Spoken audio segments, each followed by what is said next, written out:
پاکستان کا مطلب کیا؟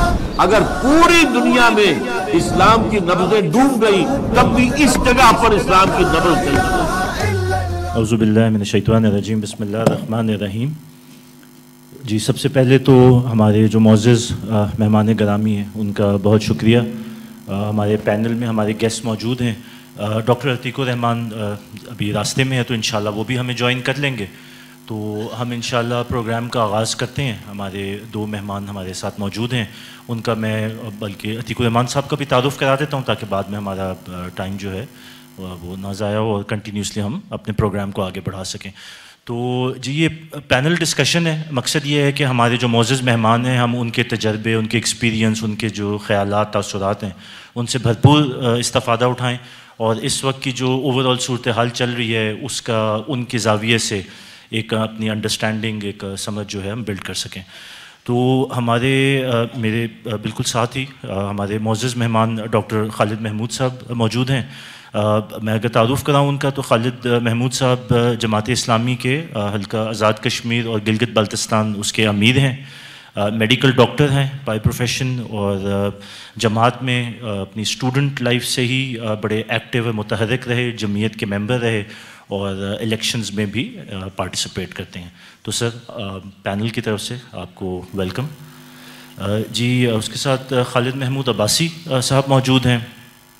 خالد محمود عباسی صاحب تقریباً 3 سال ڈاکٹر اسرار احمد 30 سال سے ڈاکٹر اسرار احمد کی فکر اور ان کی جو ساری جماعت اور ان کی ایکٹیویٹی ہے اس کے ساتھ منسلک ہیں، اور ڈاکٹر صاحب کے ساتھ انہوں نے بڑا قیمتی وقت گزارا، ان کے اسٹوڈنٹ رہے ہیں۔ ڈاکٹر صاحب کی جو عمرانی فکر ہے یعنی کہ سوشو پولیٹیکل اکنامک تھاٹ، اس کے اس وقت علم بردار ہیں، اور شبان المسلمین کی جو شورا ہے اس کو بھی لیڈ کر رہے ہیں۔ تو خالد صاحب آپ کو بھی ویلکم کہتے ہیں۔ ڈاکٹر عتیق الرحمان صاحب وہ ابھی راستے میں ہیں۔ ان کا کچھ تعارف ہے کہ جی وہ PhD ہیں اکنامکس میں، اور فیلو ہیں انٹرنیشنل اسلامک یونیورسٹی کے، فیلو ہیں AJK یونیورسٹی کے، اور ان کی جو اسپیشلائزیشن ہے وہ مانیٹری پالیسی میں ہے۔ یہ اکنامکس کا ایک شعبہ ہے اور ان کے کافی آرٹیکلز اخباروں میں بھی پبلش ہو چکے ہیں۔ تو انشاءاللہ جب وہ آتے ہیں تو ہم ان کے بھی ایکسپیرینس سے استفادہ اٹھائیں گے۔ تو سر، میں پھر آغاز کرتا ہوں آپ کی اجازت سے۔ پہلا سوال ڈاکٹر خالد محمود صاحب، سر آپ کے سامنے میں رکھنا چاہتا ہوں۔ سر، ہم نے اس سیشن میں پچھلے 2 دن میں احیائی تحریکوں کی بات کی، اور یہ جو تحریک اسلامی کا ایک سلسلہ ہے پچھلے 400 سال سے انڈو پاکستان سب کانٹیننٹ کے اندر، ہم نے اس کی ایک پوری ایک ارتقاء دیکھا۔ تو سر، یہ جو احیائی تحریکیں ہیں آپ کی نظر میں آج یہ کہاں کھڑی ہوئی ہیں؟ اور بالخصوص آپ سے ریکویسٹ ہوگی کہ جو کشمیر کاز ہے اس تناظر میں بھی ذرا روشنی ڈالیے گا کہ یہ تحریکیں آج کہاں کھڑی ہیں۔ الحمدللہ رب العالمین والصلاة والسلام علی سید الانبیاء والمرسلین وعلی آلہ وصحبہ اجمعین۔ اعوذ باللہ من الشیطان الرجیم، بسم اللہ الرحمن الرحیم۔ ان اللہ لا یغیر ما بقوم حتی یغیر ما بانفسہم، صدق اللہ العظیم۔ محترم خالد محمود عباسی صاحب، امیر شورا شبان المسلمین، میرے دائیں طرف بیٹھے ہوئے بھائی کیوان انور صاحب، یہ ہمارے میزبان بھی ہیں اور آج کی سارے پروگرام کی روح رواں بھی ہیں۔ قابل صد احترام بزرگوں اور ملت اسلامیہ کے مجاہد صرف نوجوان بھائیوں، سب سے پہلے تو میں پروفیسر عبدالقیوم قریشی صاحب کا، اپنے محترم دوست کلاس فیلو بھائی سردار اسحاق صاحب کا، نہایتی عزیز ہمارے نوجوان ندیم اشرف صاحب کا دل کے اتھاہ گہرائیوں سے شکر گزار ہوں کہ انہوں نے شبان المسلمین کے میری اطلاع کے مطابق سارے پاکستان اور آزاد کشمیر کی کریم کو لا کے راولہ کوٹ میں بٹھایا ہے۔ اللہ تعالیٰ انہیں ڈھیروں اجر عطا فرمائے۔ میرا چونکہ تعلق راولہ کوٹ سے ہے اس لیے میں میزبان بھی ہوں، اور میں سارے آپ مندوبین کو خوش آمدید بھی کہتا ہوں، اور ان معنوں میں واقعی میں شکر گزار ہوں کہ آپ محض مندوبین نہیں ہیں، آپ ایک فکر کی امین ہیں، اور آپ ایک درد دل لے کر، ایک ویژن لے کر، ایک نصب العین لے کر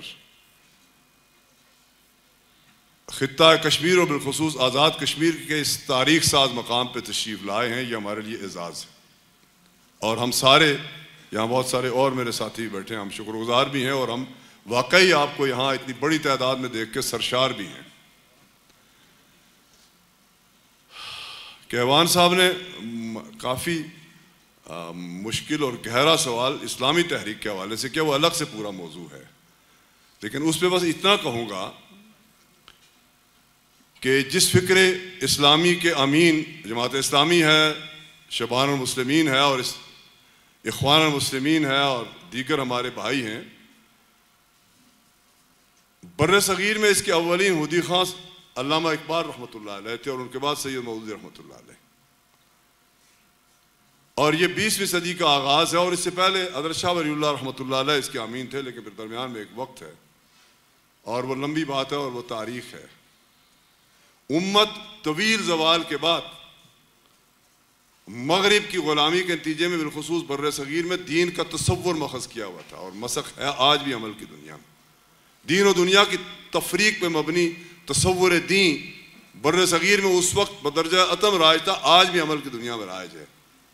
اقبال نے شاعری اور فکر کے میدان میں اس تصور دین کو چیلنج کیا، اور حقیقی تصور دین کو اجاگر کیا، اور بہت بلند آہنگ انداز سے اجاگر کیا، اس لیے کہ اقبال محض بر صغیر نہیں، ملت اسلامیہ نہیں، بلکہ اپنے وقت میں انسانیت کا ایک بڑا برین تھے، اور انہوں نے مغرب کی ڈومیننٹ فکر کو ان کے ایکسنٹ میں جا کے اس شان سے چیلنج کیا کہ وہ بھی لرزہ بر اندام ہوئے، اور پھر اس فکر کو بہت مربوط انداز میں سید مودودی رحمۃ اللہ علیہ نے 19 سال کی عمر میں چیلنج کیا، تنہا چیلنج کیا، اور اس دور میں چیلنج کیا جب بر صغیر میں واقعی فکری اعتبار سے، علمی اعتبار سے، سیاسی حوالے سے، تحریک آزادی کے حوالے سے، مسلمانوں کے حوالے سے، درد دل رکھنے کے حوالے سے بلند مرتبہ ترین شخصیات موجود تھی جو آج نہیں ہیں۔ چشم فلک نے ویسی بڑی شخصیات پھر نہیں دیکھی بر صغیر میں۔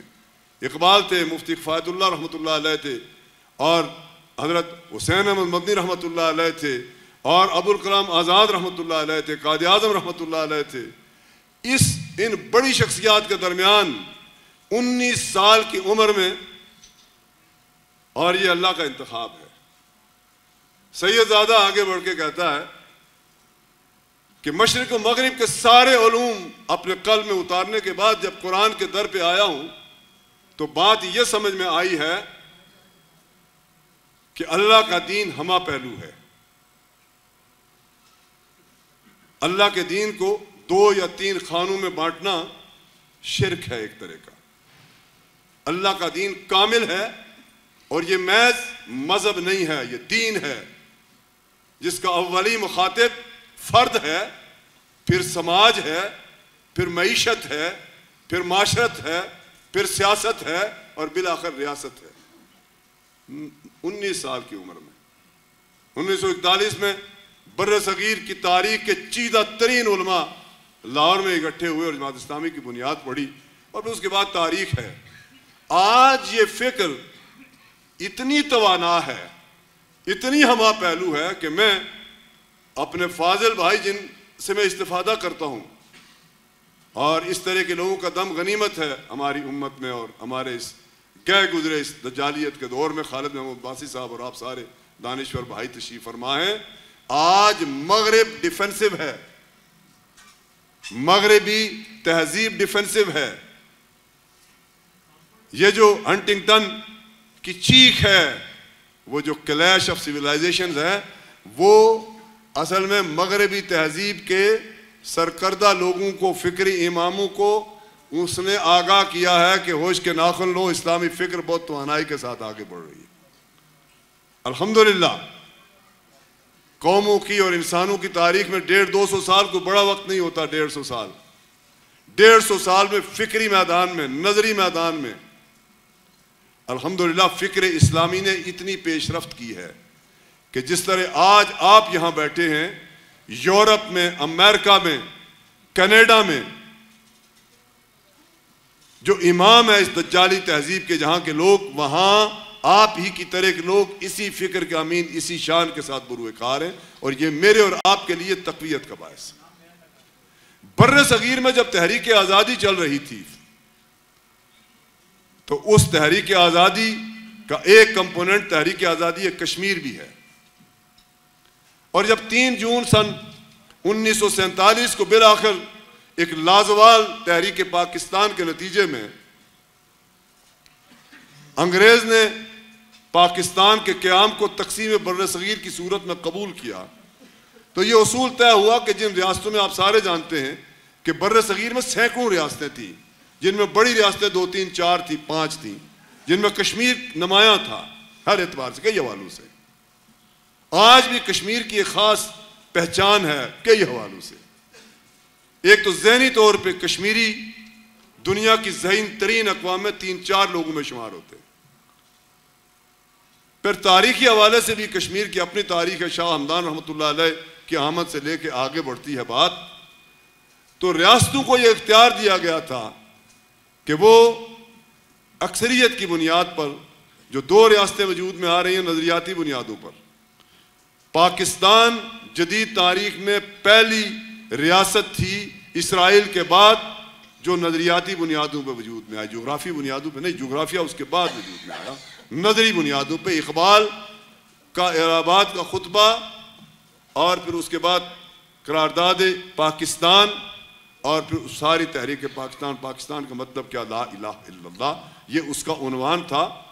تو پھر ادھر اہل کشمیر نے، جو کہ کشمیر کا الگ ڈوگرا حکمران تھا، ظالم بھی تھا، اس کو ادھر کی آشیرواد بھی تھی، تو اہل کشمیر نے 19 جولائی سن 1947 کو سردار ابراہیم جو 28 27 29 سال کے بیرسٹر تھے، نوجوان، کوئی اور اپنا گھر دینے کو تیار نہیں تھا ڈوگرا رجیم کے زیر سایہ، سنگینوں کے زیر سایہ، انہوں نے اپنے گھر آفر کیا، اور وہاں مسلم کانفرنس کی سینٹرل ایگزیکٹو نے قرارداد علاق پاکستان منظور کی، جس کا عنوان یہ تھا کہ مستقبل میں اہل کشمیر اس پاکستان کا حصہ ہوں گے جس کا مطلب کیا، لا الہ الا اللہ، اور حق کے خود ارادیت کی بنیاد پہ، کثرت کی اکثریت کی، غالب اکثریت کی بنیاد پہ۔ پھر جب 14 اگست کو پاکستان کو اللہ تعالیٰ نے آزادی کی نعمت عطا کی اہل پاکستان کو، 15 اگست کو اسی راولہ کوٹ کی سیاسی ٹیکری پہ، جو آج دارالجہاد، اور اسے دیکھنے کے لیے آپ جائیے گا اگر وقت نکلے،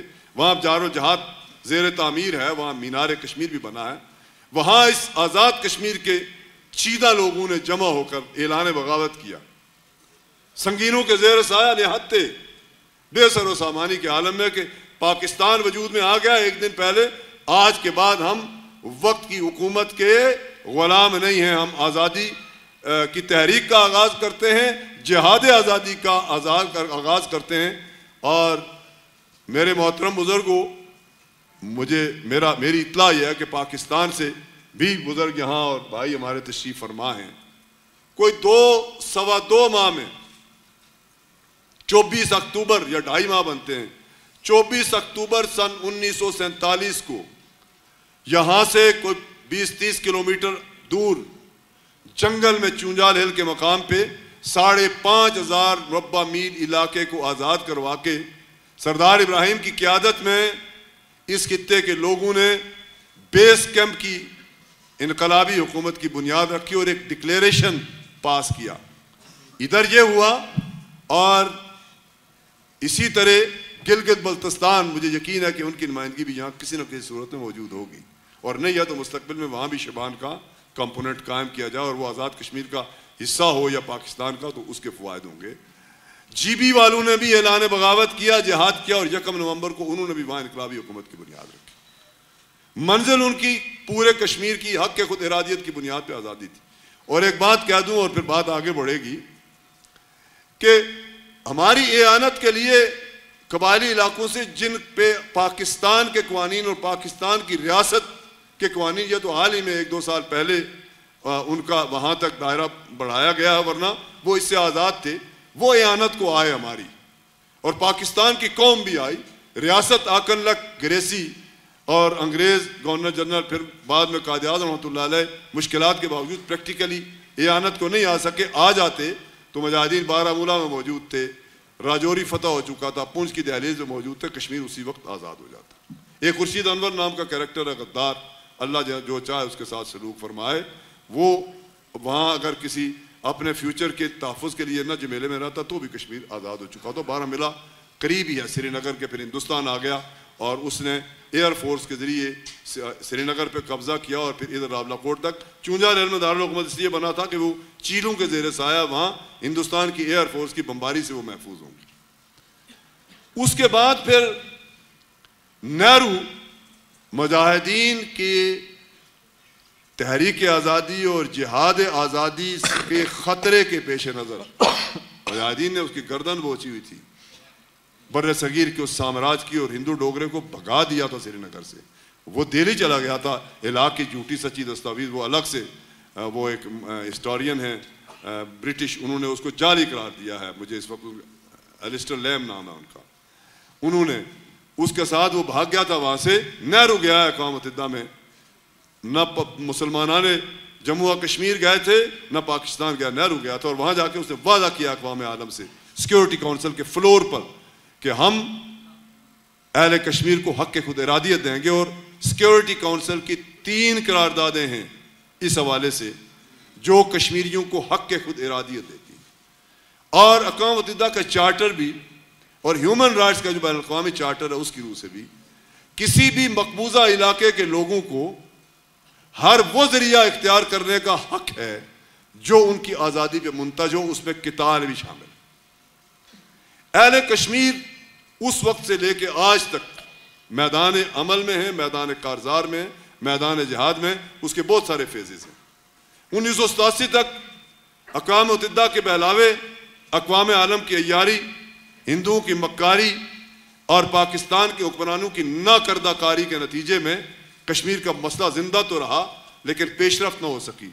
1987 میں مسلم متحدہ محاذ کی صورت میں وہاں کے آزادی پسند، دین پسند لوگوں نے الیکشن میں بھرپور حصہ لیا، جس میں سید صلاح الدین جو آج حزب المجاہدین کے امیر ہیں اور متحدہ جہاد کونسل کے چیئرمین بھی ہیں، انہوں نے بھی حصہ لیا، لال چوک کے رہنے والے ہیں اور یہ جو باقی یاسین ملک صاحب ہیں، یہ سارے لوگ بھی اس وقت نوجوان تھے۔ یہ اس مسلم متحدہ محاذ کے پلیٹ فارم سے سیاسی طور پہ اسمبلی میں پہنچ کے اسمبلی کی قرارداد کے نتیجے میں پرامن طور پہ کشمیری کی آزادی کے متمنی ہوئے اور اس کے لیے جدوجہد کی، لیکن روایتی طور پہ بھارت نے وہاں دھاندلی کی اور دھاندلی ہی کے نتیجے میں وہاں کٹ پتلی اسمبلی وجود میں آتی ہے۔ جب یہ ہوا تو پھر سن 1988 میں 87 کے اواخر میں وہاں تحریک آزادی نے ایک نئی کروٹ لی اور 88 ہی میں افغانوں نے روس کو پسپا ہونے پہ مجبور کیا۔ وہ انسینٹو بھی تھا اور اس انسینٹو کی بنیاد پہ اہل کشمیر نے 47 میں یا 1951 میں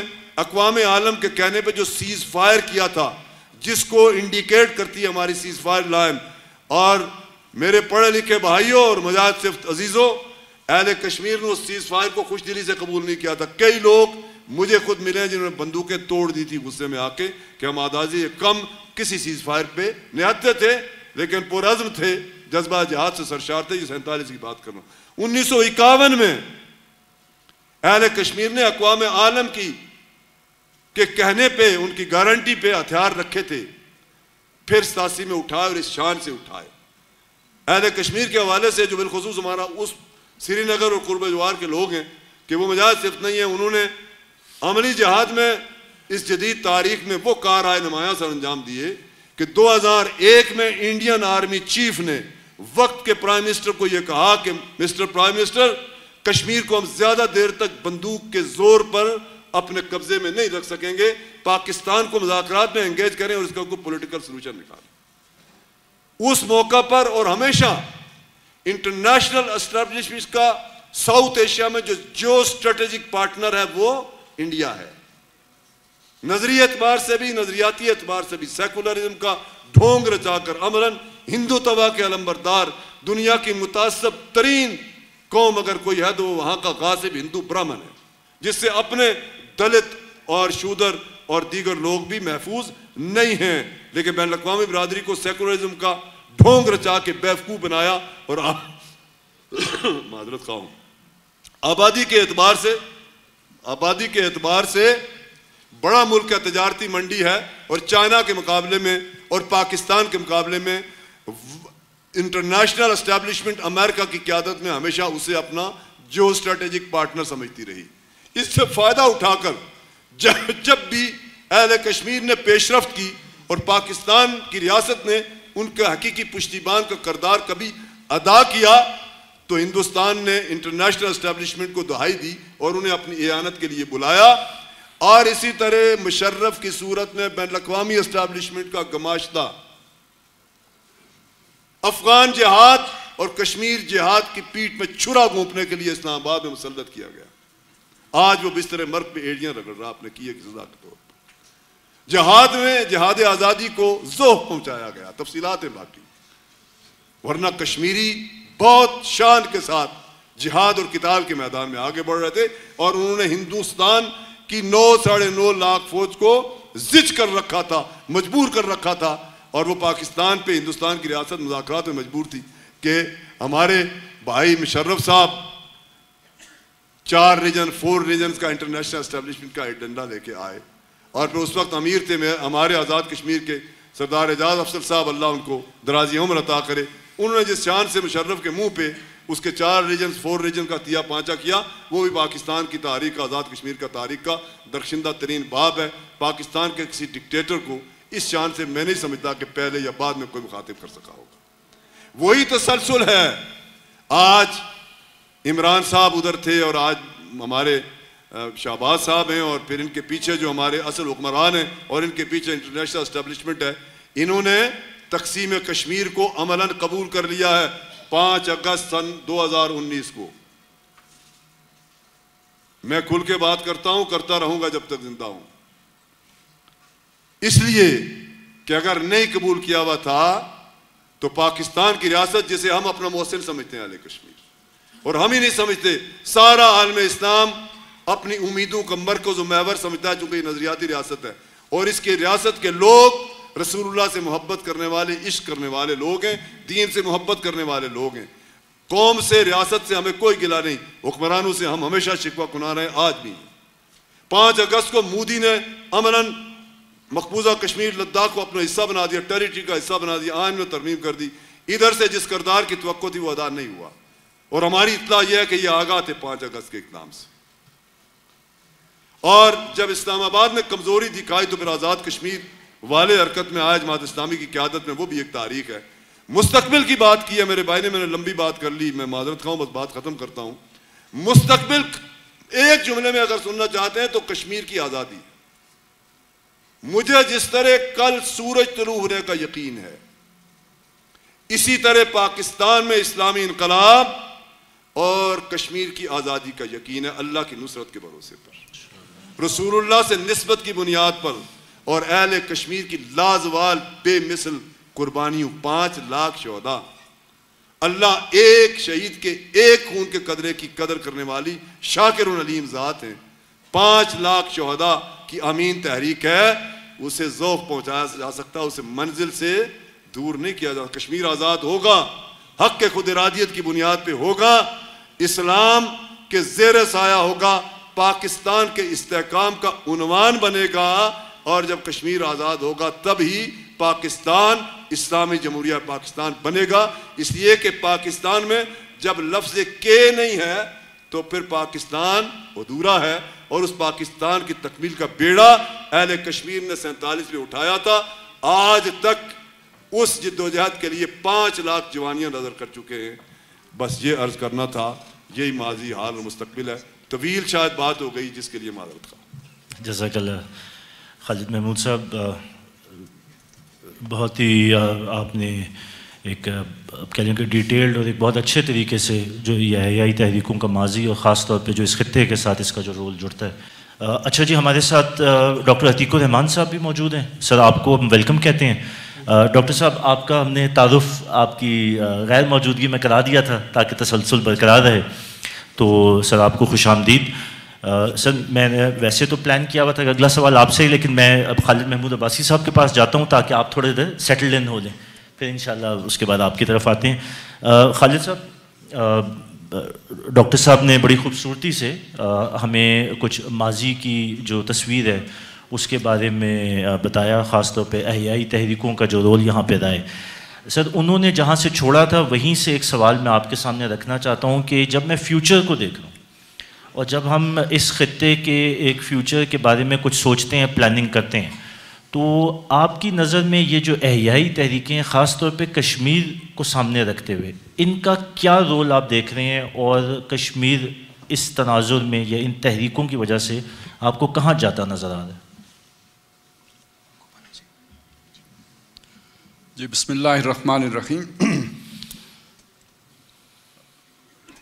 دیکھیے ہم نے پچھلے 2 دنوں میں ہندوستان میں جو احیائی عمل ہوا ہے اس کا احاطہ کرنے کی کوشش کی ہے، اور نہایت اختصار کے ساتھ اور بہت ہی جامعیت کے ساتھ محترم جناب ڈاکٹر خالد محمود صاحب نے بھی اس کی طرف ریفر کیا ہے، اور مجھے بڑی خوشی ہوئی کہ شاہ ولی اللہ تک انہوں نے بات پہنچائی ہے. اور اس میں کوئی شک نہیں کہ شاہ ولی اللہ جو ہیں وہ ان کی ایک تو دینی خدمات ہیں، لیکن وہ ایک مفکر کی حیثیت بھی رکھتے تھے، اور ہمارے ہاں ان کے دینی علم کے وارث تو بہت ہیں، لیکن ان کے فکر کے وارث پھر بعد میں علامہ اقبال ہی سامنے آئے ہیں. تو ہندوستان میں یہ جو غلغلہ اٹھا ہے کہ جس نے پھر پوری دنیا کو متاثر کیا ہے، اور وہ بات پھر یہاں تک پہنچی ہے کہ اعلیٰ ترین ایوانوں میں دنیا کی سطح پہ اب یہ خطرہ محسوس ہونے لگا کہ 21ویں صدی اسلام کی صدی ہوگی. تو اس کے پیچھے کچھ لوگوں کی محنت ہے کہ جس کے نتیجے میں یہ نظر آیا ہے. اچھا، اب اس میں آپ اگر ہندوستان کے اعتبار سے دیکھیں تو ہم یہ دیکھ رہے ہیں کہ پچھلے 40 سالوں میں ہندوستان پورا، پاکستان سمیت، انتہا پسندی کی لہر کی لپیٹ میں ہے. اس میں ایک حصہ تو آپ بہت جلدی مان لیں گے کہ ہندوستان میں جو ہندوتوا کی تحریک ہے وہ ایک انتہا پسندانہ، متشدد، بلکہ حقیقی معنی میں دہشت گرد اگر کوئی تنظیم ہے تو وہ RSS ہے، اور جو دہشت زدہ کرنا جس کا کام ہے.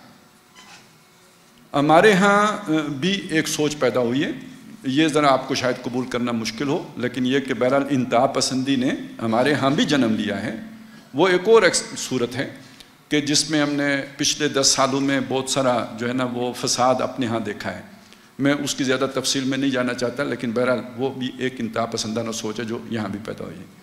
اچھا، صرف ہندوستانی تک بات نہیں محدود، بلکہ یہی انتہا پسندانہ سوچ باقی دنیا میں بھی ہمیں اٹھتی نظر آ رہی ہے. ابھی اس کے نمایاں خط و خال واضح اس طرح واضح ہو کے سامنے نہیں آئے ہیں، لیکن اہل نظر اسے دیکھ رہے ہیں کہ ہم ایک وائٹ سپریمیسی کی تحریک یورپ میں بھی دیکھ رہے ہیں اور امریکہ میں بھی دیکھ رہے ہیں. جیسے کبھی BJP آئی تھی تو ایک سافٹ امیج لے کے آئی تھی جب پہلی دفعہ آئی تھی، اور اصل اس کا مکروہ چہرہ 2013 کے بعد ظاہر ہوا ہے. اسی طرح جو وائٹ سپریمیسی کی تحریک امریکہ میں ہے اس کا ایک سافٹ، اب میں سافٹ کہہ رہا ہوں تو آپ اندازہ لگائیں کہ ہارڈ کیا ہوگا، سافٹ چہرہ اس کا ٹرمپ تھا. تو خطرہ یہ ہے کہ امریکہ میں یہ تحریک دوبارہ سر اٹھائے گی، اور اسی طرح کے لوگ مزید بھی آئیں گے وہاں پہ. یورپ میں آپ دیکھ رہے ہیں ابھی ہم مسلمان خوش ہو رہے ہیں کہ اٹلی میں جو خاتون آئی ہیں وہ بڑی ٹریڈیشنلسٹ ہیں، اور انہوں نے آ کے سیکولرزم کی ایسی کی تیسی پھیر دی ہے. لیکن یہ کہ آپ جانتے نہیں ہیں کہ جو اصل یعنی جو ایک کرسچن ٹریڈیشنلسٹ ہوتا ہے وہ اسلام کا کتنا دشمن ہوتا ہے. تو وہ تھوڑے دنوں میں آپ کو ظاہر ہونا شروع ہو جائے گا. تو اس اعتبار سے پورے دنیا میں انتہا پسندی پھیل رہی ہے، پاکستان ہندوستان میں بھی ہے، اور اس انتہا پسندی کے نتیجے میں ہماری جو احیائی تحریکیں ہیں ان کو بھی ذوف پہنچایا ہے. کیونکہ ہمارے بہت سا نوجوان جس کو کہ تربیت کر کے معتدل بنانا تھا، وہ ابتدائی سٹیج میں ہی ایسی انتہا پسندانہ تحریکوں کے رد عمل میں ایک دوسری انتہا کو نکل گیا، اور اس کو بھی فیسیلیٹیٹ کرنے والے موجود تھے. تو پھر یہ ایک پروسیس ہے کہ جس میں ہم پڑھے، جس کی وجہ سے کسی نہ کسی درجے میں احیائی تحریکیں ذوف سے دوچار ہوئی ہیں. دوسری طرف ایک اور فینومنا ہے جو عنقریب ظاہر ہوگا کہ دنیا کا جغرافیہ یہ جغرافیہ نہیں رہے گا جو جغرافیہ ہے، جغرافیہ بدلے گا، ساری دنیا کا بدلے گا، ہندوستان پاکستان کا جغرافیہ بھی بدلے گا. اور اس جغرافیہ بدلنے کے نتیجے میں جو اکھاڑ پچھاڑ ہوگی تو اس اکھاڑ پچھاڑ میں سٹرکچر ٹوٹے گا، یعنی جو نظام کا جبر ہے وہ ٹوٹے گا. جب وہ ٹوٹے گا، اور وہ توڑنے میں AI تحریکوں کا ہاتھ نہیں ہوگا. یہ جو ڈائلیکٹیکل میٹیریلزم کا جو آپس کا وہ ہوتا ہے نا، ایک تھیسس کا جو اینٹی تھیسس آتا ہے، یہ اس چکر میں یہ سٹرکچر ٹوٹنا ہے. ایک نیا انتظام دنیا اس کی طرف جا رہی ہے. لہٰذا بالکل جیسے آپریٹ کرتے ہیں نا ڈاکٹر، تو وہ پہلے کہتے ہیں کہ جی آپ لکھ کے دے دیں، ویسے ہمیں امید ہے کہ آپ کا بچہ صحتیاب ہو جائے گا، لیکن لکھ کے دے دیں کہ کچھ بھی مس ہیپ ہو جائے. تو اسی طرح یہ اس دنیا نے ایک آپریشن سے گزرنا ہے، اور یہ شیطانوں کے ہاتھ سے یہ دنیا نکالنی ہے اللہ نے. اور اسی جو ڈسٹرکشن پیریڈ ہوگا، اسی کے اندر یہ تحریک، یہ AI تحریکیں ہیں، ان کا رول ابھرے گا. اچھا، اب اس میں ایک اہم چیز آپ کے سامنے رکھنا چاہتا ہوں کہ یہ جو ہم نے یہاں پہ یہ اجتماع بھی رکھا ہے اور اس کو ایک تھیم بھی دیا ہے، اس کے پیچھے ایک سوچ ہے. وہ سوچ آپ کے سامنے رکھنا چاہتا ہوں کہ پورے ہندوستان کے اعتبار سے افغانستان، گلگت بلتستان، کشمیر اور KPK کا بھی ایک حصہ، اس کی ایک اہمیت ہے. اور اس اہمیت کو اگر آپ نے سمجھنا ہو، اسٹریٹجیکل اہمیت ہے، اس کو اگر آپ نے سمجھنا ہو تو تحریک شہیدین کی جو اسٹریٹجی تھی اس کو ریڈ کریں، اسے پڑھیں. کہ وہ دہلی میں بیٹھے ہوئے، لیکن جب وہ سوچ رہے ہیں کہ ہم نے انگریز کو ہندوستان سے نکالنا ہے، تو وہ دہلی میں اپنی تحریک کو نہیں شروع کر رہے. وہ وہاں سے نکلے، افغانستان گئے، پھر پشاور کے راستے آئے، پھر انہوں نے اپنے سامنے کشمیر کو رکھا کہ اس سارے علاقے کو ہم اپنے قبضے میں لے کے پھر پنجاب اور اس کے بعد پورے ہندوستان سے انگریز کو نکالیں گے. ذرا اس کو آپ ذہن میں رکھیں تو وہ اسٹریٹجی آپ کی سمجھ میں آئے گی کہ اگر آپ نے ہندوستان کے اوپر غالب آنا ہے تو شروع کہاں سے کرنا ہے اور ختم جا کے کہاں پہ کرنا ہے. لہٰذا یہ جو اب ایک نیا آپ دیکھ رہے ہیں جو چینج، امریکہ جیسی سپر پاور کا 20 سالوں کے بعد ناکام ہو کے افغانستان سے نکل جانا خدا کے منصوبے کی ایک بہت بڑی جھلک ہے، ایک بہت بڑی نشانی ہے، آیت ہے، یہ سمجھ لیں. اور یہ وہ جگہ ہے جہاں سب سے پہلے تحریک شہیدین والوں نے قدم رکھے تھے. اس کے بعد بات آگے بڑھائیں کہ کشمیر میں 40 سال سے تحریک چل رہی ہے. اور یہ بات ذہن میں رکھیں کہ جو انقلابی اللہ والے ہوتے ہیں نا، ایک اللہ والے وہ ہوتے ہیں جو ہمارا تصور ہے، ایک اللہ والے وہ ہوتے ہیں جو قرآن کا تصور ہے. جو قرآن کے اللہ والے ہوتے ہیں نا، وہ مدرسوں میں نہیں بنتے، وہ اکیڈمیوں میں نہیں بنتے. وہ اکیڈمی کاکول والی اکیڈمی ہو یا کوئی اور اکیڈمی ہو، اللہ والے اکیڈمیوں میں نہیں بنتے، مدرسوں میں نہیں بنتے، خانقاہوں میں بھی نہیں بنتے. اصل قرآنی اللہ والے بنتے ہی میدان جنگ میں ہیں، آزمائشوں میں بنتے ہیں. تو خاک میں مل اور آگ میں جل، جب خشت بنے تب کام چلے. ان خام دلوں کے عنصر پر بنیاد نہ رکھ، تعمیر نہ کر. تو وہ پختہ کار لوگ یہ بنتے ہی میدان جنگ میں ہیں، اور اس سے گزارے بغیر اللہ اقتدار دیتا بھی نہیں ہے. فَهَلْ عَصَيْتُمْ إِن تَوَلَّيْتُمْ أَن تُفْسِدُوا فِي الْأَرْضِ وَتُقَطِّعُوا أَرْحَامَكُمْ. صحابہ کو اگر اللہ کہہ دیتا ہے کہ آزمائش کے بغیر اگر میں تمہیں اقتدار دے دوں تو اندیشہ ہے کہ تم بھی فساد مچاؤ گے اور رحمی رشتے قطع کرو گے. لہٰذا یہ جو 40 سالہ آزمائش ہے یہ ایم اے نہیں ہے، یہ خامخواہ نہیں، اللہ کے گریٹ پلان کا حصہ ہے. اللہ کا اپنا گریٹ پلان ہے، امریکہ کا اپنا گریٹ پلان ہے. یہ آپ سمجھ سکتے ہیں کہ بالآخر کس کی چال کامیاب ہوگی. وَمَكَرُوا وَمَكَرَ اللَّهُ وَاللَّهُ خَيْرُ الْمَاكِرِينَ. تو آج کی دنیا کو اگر آپ سامنے رکھیں، کسی ایک جگہ پہ اگر حزب اللہ اکٹھی بنے گی تو وہ سمیش کر دی جائے گی. اللہ نے اپنا منصوبہ بنایا، ایک کام ایک جگہ پہ ہو رہا ہے، دوسرا کام دوسری جگہ پہ ہو رہا ہے، تیسرا کام تیسری جگہ، کوئی فکر کو لے کے چل رہا ہے، کوئی آرمڈ کانفلکٹ میں ہے.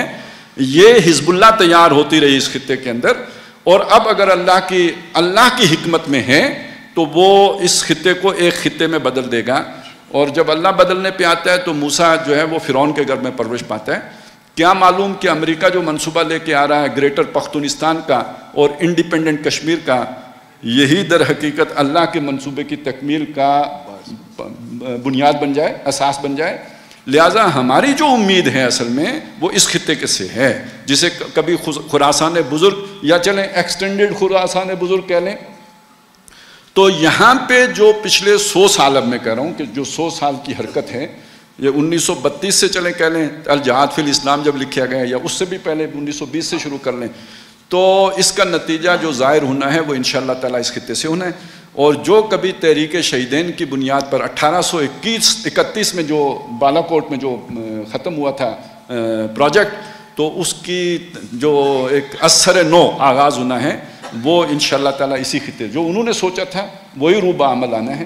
اور یہی ہماری امید ہے، اور اسی امید پر یہ ساری ہم کوشش کر رہے ہیں کہ یہ پیغام ان تک بھی پہنچ جائے جن کے ہاتھ میں بندوق ہے. ہم بندوق والے نہیں ہیں. ہمارا کام جو ہے وہ چلیں کہہ لیں اتالیق والا ہے, اشارہ کرنے والوں والا ہے, اور ہمارا کام جو ہے وہ سقراط ارسطو والا ہے, ٹھیک ہے.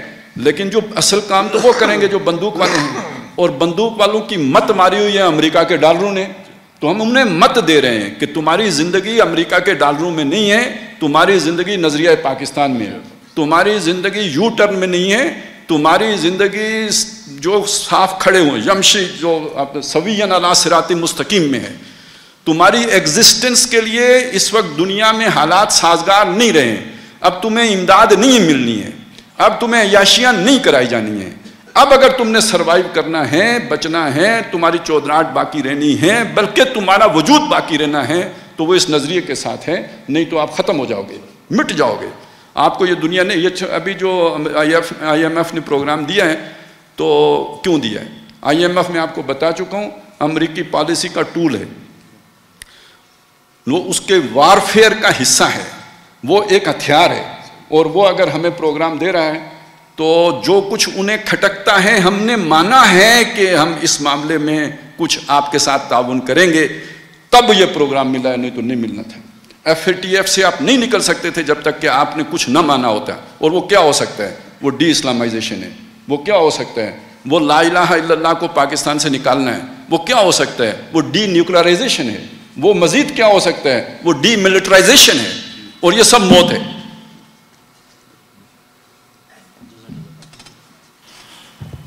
جی جزاک اللہ خالد صاحب. اور آپ نے بالکل سر بجا کہا کہ یہ جو ابھی حالیہ ہم نے قریب میں دیکھا کہ ٹرانسجنڈر بل بھی ایشو ہو گیا اور پاس ہو گیا یہاں سے, تو یہ چھوٹی چھوٹی نشانیاں ہیں میرے خیال میں اسی ڈائریکشن کی. سر اسی سلسلے کو ہم آگے بڑھاتے ہیں, اور ڈاکٹر عتیق الرحمان صاحب ہمارے ساتھ ہیں, ان سے اسی سلسلے میں لیکن تھوڑے ایک ڈفرینٹ زاویے سے, اور وہ ظاہر ہے ان کی فیلڈ ہے اکنامکس کی. تو ڈاکٹر صاحب آپ سے کچھ میں یہ پوچھنا چاہوں گا, سمجھنا چاہوں گا کہ سر جب ہم اکنامکس کی اور معیشت کے فرنٹ کی بات کرتے ہیں تو ہم دیکھتے ہیں کہ پاکستان بشمول کشمیر ہم کافی پیچھے رہ گئے.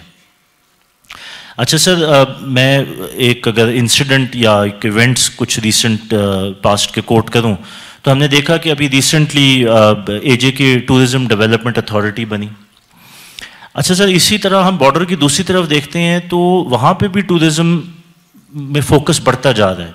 نریندر مودی کشمیر آیا اور اس نے کشمیر کے نوجوانوں کو 2 چوائسز دیں, یا تو ٹورزم ایکسیپٹ کر لو یا ٹیررزم ایکسیپٹ کر لو, دا چوائس از یورز. تو سر ظاہر ہے یہ ساری چیزیں, ٹورزم بھی معیشت کا ایک بڑا حصہ ہے, ہم بھی اس پہ فوکس کر رہے ہیں. جیسے ڈاکٹر خالد محمود صاحب نے کہا کہ شاید یہ سیٹلمنٹ پری ایگریڈ تھی اور بارڈرز شاید سیٹل کرنے کی ہی نیت اب دونوں سائڈوں پہ موجود ہے. تو سر معیشت کے پوائنٹ آف ویو سے آپ کیسے دیکھ رہے ہیں کہ ہم کہاں کھڑے ہوئے ہیں, اور کشمیر کا فیوچر معیشت کے پوائنٹ آف ویو سے کتنا ونریبل ہے؟ السلام علیکم. سب سے پہلے تو بہت شکریہ مجھے یہاں پہ موقع دینے کے لیے. اچھا, یہ بڑا انوکھا سا کیس ہے پاکستان کا اور آزاد کشمیر کا, دونوں کا اگر آپ دیکھیں اس حوالے سے کہ جو بھی آپ کے پاس ایک تیز ترقی کے لیے جو چیزیں چاہیے ہوتی ہیں نا, وہ ساری ہمارے پاس نہ صرف دستیاب ہیں بلکہ بہت ہی وافر مقدار میں دستیاب ہیں. کیا چاہیے ہوتا ہے ترقی کے لیے؟ آپ کو انسانی وسائل چاہیے. تو انسانی وسائل اگر آپ کشمیر میں دیکھیں یا پاکستان میں دیکھیں تو یہیں سے لوگ اٹھے ہیں جنہوں نے پورے خلیج کے علاقے کو جو ہے وہ ترقی یافتہ بنا دیا. تو وہ لوگ یہیں کے صحیح. اگر آپ قدرتی وسائل کی بات دیکھیں تو یہ آزاد کشمیر کا ایک چھوٹا سا خطہ ہے, اس کے اندر وسائل کی اتنی بھرمار ہے کہ آپ گنتی کرنے پہ آئیں تو مشکل ہو جائے. 8-10 ہزار میگا واٹ کی یہاں پہ صرف بجلی کی گنجائش موجود ہے, اور اس کے علاوہ ہمارے پاس جو مثلا آزاد کشمیر ٹوٹل 13,000 کلومیٹر کا علاقہ ہے. اس کے اندر جو بلند ترین پہاڑ ہے نا, اس کی بلندی ہے 21,700 فٹ, اس کے مقابلے کا پہاڑ دنیا کے 5 بر اعظموں میں کہیں بھی نہیں ہے۔ تو اس قسم کے وسائل ہمارے پاس موجود ہیں۔ تیسری چیز ہوتی ہے مالیاتی وسائل۔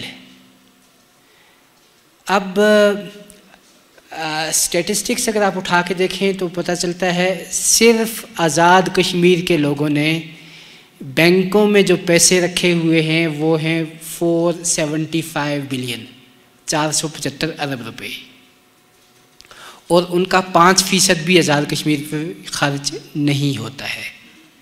تو تینوں قسم کے وسائل موجود ہیں، اس کے باوجود یہاں پہ ترقی کیوں نہیں ہوتی؟ تو مسئلہ یہ ہے کہ یہاں پہ ایک یہ ہم اکثر اوقات جب سودی نظام پہ یا اس قسم کی چیزوں پہ تنقید کر رہے ہوتے ہیں نا، تو ہمارے ذہن میں وہ ہوتا ہے جو ہمیں مذہبی اعتقاد دیا گیا ہے اس کی بنیاد پہ ہم کر رہے ہوتے ہیں، لیکن اس کو چھوڑ دیں، صرف حقائق کی بنیاد پہ بات کریں نا، تو یہ صرف سودی نظام ہے جس کی وجہ سے ہم ترقی سے پیچھے ہیں۔ آپ لوگوں نے پاکستان میں سیاستدانوں کی تقاریر کو تسلسل سے سنا ہوگا۔ کیا بتاتے ہیں وہ پاکستان کا سب سے بڑا مسئلہ کون سا ہے؟ قرض۔ جب عمران خان صاحب آئے تو انہوں نے کہا سب سے بڑا مسئلہ ہے قرض۔ اگر آپ پاکستان کا بجٹ اٹھا کے دیکھیں نا پچھلے 8-10 سالوں کا، تو اس میں جو اندرون ملکی قرض ہے اس کی واپسی کے لیے 1 روپیہ بھی نہیں رکھا گیا۔ پچھلے 10 سالوں میں اندرون ملکی قرض کی واپسی کے لیے 1 روپیہ بھی نہیں رکھا گیا۔ تو پھر یہ قرض کا شور کیوں مچاتے ہیں؟ بنیادی طور پہ مسئلہ قرض نہیں ہے، قرض کے اوپر سود کا مسئلہ ہے، اور وہ سود کا مسئلہ جو ہے پھر وہ حکومت کو بھی نقصان دیتا ہے، وہ عوام کو بھی نقصان دیتا ہے۔ اگر ہم اسی معیشت کو تھوڑا سا، دنیا نے اتنی تیز ترقی کیسے کی؟ انہوں نے سود کی شرح کو، جاپان وہ کہاں پہ پہنچ گیا اور وہاں پہ شرح سود بالکل ختم ہو گئی، زیرو ہو گئی، اور اسی طرح جب بھی ان کو ترقی چاہیے ہوتی ہے اس وقت یہ شرح سود کو کم کرتے ہیں۔ تو اس سے صاف پتہ چلتا ہے، یعنی جو آپ معاشی نظریات کا مطالعہ کریں تو وہ صاف کہتے ہیں کہ بھائی جب بھی آپ شرح سود کو کم کریں گے ترقی ہوگی۔ ہم کہتے ہیں بھائی ختم کر دو، بھائی ترقی ہمیں چاہیے، ہم چاہتے ہیں کہ دنیا کی طرح ہم بھی کچھ، ہمارے بچے بھی آزادی سے اور عزت سے کما سکیں، تو اس کا طریقہ یہی ہے آپ شرح سود کو 0 کر دو، جیسے دنیا نے کیا اور وہ اسی بنیاد پہ ترقی کی۔ اب یہ پچھلے 3-4 مہینوں سے کیا ہو رہا ہے، دوبارہ سے سود کے اوپر جو ہے وہ دنیا، جس چیز کو تقریباً زیرو کیا ہوا تھا پچھلے 3-4 مہینوں سے واپس اس کو بڑھا رہے ہیں مسلسل۔ امریکہ میں شرح سود تھی 0.25، یعنی 1% کا بھی چوتھا حصہ، لیکن یہ پچھلے 4-5 مہینوں میں انہوں نے بڑھا کے اس کو 3.5 کر دیا، 0.25 سے 3.25 کر دیا۔ اور اس کا وہ مقصد کیا بتلاتے ہیں؟ مقصد یہ بتاتے ہیں کہ اس کے بڑھانے سے افراط زر کم ہوگا، مہنگائی کم ہوگی۔ مہنگائی یہ صرف پاکستان کا مسئلہ نہیں ہے، پوری دنیا کا مسئلہ ہے۔ تو وہ یہ کہتے ہیں کہ اس سے افراط زر کم ہوگا۔ مزے کی بات یہ ہے کہ پچھلے 6 مہینوں میں کم از کم 100 ملک ایسے ہیں جنہوں نے اسی نیت سے شرح سود بڑھائی کہ مہنگائی کم ہوگی، اور ابھی تک ان میں سے ایک بھی ملک ایسا نہیں ہے جہاں پہ اس سے واقعی کمی ہو گئی ہو مہنگائی میں۔ ابھی تک انفلیشن کا جو ٹرینڈ جا رہا ہے نا وہ اسی طرح سے جاری ہے۔ 100 ملکوں میں ناکامی کے باوجود ہم پھر بھی سمجھتے ہیں کہ بھئی اس میں کامیابی ہے۔ تو یہ ہمارا خسارہ ہے بیسیکلی۔ اب پاکستان اور آزاد کشمیر کے ساتھ کیا ہو رہا ہے؟ میں نے جیسے کہا آپ کو کہ قرض کی واپسی کے لیے ہمارے پاس 1 روپیہ بھی مختص نہیں ہے، ٹھیک ہے؟ پھر کیا ہو رہا ہے؟ یہ قرض کا شور ہم کیوں مچا رہے ہیں؟ صرف سود کے لیے رقم رکھی گئی ہے، اور وہ کتنی رکھی گئی ہے؟ 3500 ارب روپے آپ کا جو آخری بجٹ ہے اس میں رکھی گئی ہے، 3500 ارب روپے۔ اب یہ کتنی بڑی رقم ہے؟ آپ کے دفاع کے لیے 1600 ارب روپے ہیں، جس 6 لاکھ آدمی کے لیے کتنے روپے ہیں؟ 1600۔ اس کے دگنا سے بھی زیادہ رقم صرف سود کی ادائیگی کے لیے رکھی گئی ہے، حالانکہ دنیا ساری نے قرض لیا ہے، ہماری نسبت بہت زیادہ قرض لیا ہے. ہمارے پاس تو قرض کی جو نسبت بنتی ہے وہ پیداوار کے تناسب سے وہ بنتی ہے 70% کے لگ بھگ. امریکہ میں 150% سے زیادہ ہے. ٹھیک، ان کے ہاں یہ مسئلہ نہیں بنتا. جاپان میں 250% کے لگ بھگ ہے. جاپان کا جو جاپانیوں نے جو قرض لے رکھے ہیں اس کا تناسب کتنا ہے 250% کے لگ بھگ. وہاں پہ تو مسئلہ نہیں بنتا، اس لیے کہ انہوں نے سود کو زیرو کر دیا. تو جب وہ سود کو زیرو کیا تو خود بخود ان کے پاس گنجائش بن گئی، وہ ترقی بھی کر رہے ہیں، ان کے لیے قرض بوجھ بنتا ہی نہیں ہے. اور سادہ سی بات ہے، اگر آپ نے قرضہ جتنا مرضی لیا ہو اس کے اوپر سود نہ دینا ہو، آپ واپس کرتے رہو، کیا مسئلہ ہے؟ وہ جو جب بھی آپ پے کریں گے وہ کمی ہوتی جائے گی اس میں. ٹھیک، اور یہاں بھی گورنمنٹ کا اپنا اختیار ہے. گورنمنٹ خود سے چاہے تو وہ سود کو بڑھا سکتی ہے یا کم کر سکتی ہے، یہ اس کا اپنا اختیار ہے. اور اس کے باوجود وہ تسلسل سے، چونکہ IMF سے نصیحت آتی ہے اور IMF بھی احمقوں کی طرح نصیحتیں کر رہے ہیں. 100 ملکوں کا تجربہ دیکھ لیا کہ کسی ایک بھی ملک میں سود کو بڑھانے سے کامیابی نہیں ہوئی ہے افراط زر کو کنٹرول کرنے میں. اس کے باوجود وہ ہمیں نصیحتیں کرتے ہیں بھائی اس کو بڑھاؤ تاکہ تمہارے ہاں افراط زر کنٹرول ہو جائے. یہ ایسے ہی ہے جیسے دیکھیں افراط زر ہمارے پاس ہوتا کس لیے ہے. یہاں پہ وہ مثلا ابھی جو سیلاب آیا اس کی وجہ سے آپ کی سپلائی متاثر ہوئی، اس سے امکان ہے کہ افراط زر یہاں پہ ہو جائے گا، مہنگائی ہو جائے گی. ٹھیک، کیا ہم اس کو ڈیمانڈ کم کر کے کنٹرول کر سکتے ہیں؟ تو ایسے ہی ہے جیسے بندے کو بیماری سر کا درد ہو اور وہ اس کے علاج کے لیے پاؤں پہ یا کسی اور جگہ پہ وہ جا کے وہ کچھ اس کی ٹریٹمنٹ شروع کر دے، اس کی سرجری شروع کر دے، تو یہ تو بات بنتی نہیں ہے. جب تک آپ کا یعنی آپ پچھلے اسٹیٹ بینک کی 8-10 مانیٹری پالیسی اسٹیٹمنٹ اٹھا کے دیکھیں، ہر جگہ پہ انہوں نے یہی تذکرہ کیا ہوا ہے کہ افراط زر سپلائی کی وجہ سے ہے، اور سود بڑھانا جو ہے وہ سپلائی کو نہیں افیکٹ کرتا، وہ بلکہ ڈیمانڈ کو کم کرتا ہے. تو جب مسئلہ ہی سپلائی کی وجہ سے آ رہا ہے تو ڈیمانڈ کو کم کر کے اس کو کیا کرو گے؟ تو یہ جو غلط پالیسی ہے سود کی جو رکھی ہوئی ہے انہوں نے، اس کی وجہ سے ہمارا 3500 ارب ضائع ہوتا ہے. اور 3500 ارب کا میں آپ کو مختصر سا حساب یہ بتاؤں کہ جو پاکستان کی وفاقی حکومت ہے اس کے سارے ملازمین یعنی جتنے بھی سویلین محکمے ہیں بشمول قومی اسمبلی، بشمول سینٹ، بشمول تمام وزارتیں، ان سب کا بجٹ ملا کے 350 ارب سے کم رہتا ہے. ان سب کا بجٹ ملا کے 350 ارب سے کم رہتا ہے. لیکن سود کی ادائیگی پہ یہ کتنا خرچ کرتے ہیں؟ 3500 ارب، یعنی اس پہ 10 پاکستانی حکومتیں چلائی جا سکتی ہیں. تو اس وقت معاشی مسائل ہمارے پاس آزاد کشمیر میں موجود ہیں، پاکستان میں موجود ہیں. ان کا حل ایک چیز میں ہے، وہ یہ کہ کوئی انوکھے کام نہ کریں، آپ دنیا سے ہٹ کے نہ کریں جو دنیا نے کیا. دنیا کے ساتھ جو مسئلہ 2 سال پہلے تھا، 2020 میں تھا، وہ مسئلہ ہمارے ساتھ آج ہے. دنیا کو اقتصادی بحران کا سامنا 2020 میں تھا، ہمیں آج ہے. سیلاب کی وجہ سے جو ہمارا حشر آج ہوا ہے وہ دنیا نے 2020 میں فیس کیا تھا. تو وہی دنیا کے تجربات کو سامنے اٹھاتے ہوئے انہوں نے کیا کیا؟ اقتصادی بحران سے نمٹنے کے لیے انہوں نے شرح سود بالکل صفر کی. جہاں پہ 1% تھی، 0.5% تھی، جو بھی تھی، اس کو انہوں نے کم کر کے بالکل صفر کے قریب لایا. تو یہی کام آپ یہاں پہ کریں، انوکھا کام کوئی نہ کریں، جو دنیا بھر نے کیا آپ وہی کام کریں. اس وقت ہمیں اس قسم کے بحران کا سامنا ہے جو دنیا نے 2 سال پہلے دیکھا تھا. تو اس بحران سے نمٹنے کے لیے وہی پالیسی اپنا لیں جو دنیا نے اپنائی.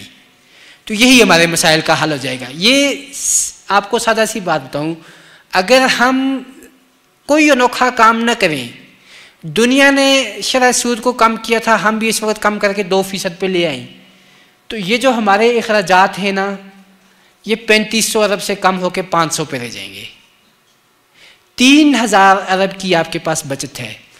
3000 ارب میں آپ سارے ڈیم جو بھی شروع کرنا چاہیں وہ بھی کر سکتے ہیں، سیلاب زدگان کو جتنا دینا چاہیں وہ بھی دے سکتے ہیں، تعلیم کو بھی دے سکتے ہیں، صحت کو بھی دے سکتے ہیں، اور باقی جس سیکٹر کو جتنا آپ چاہیں دے سکتے ہیں.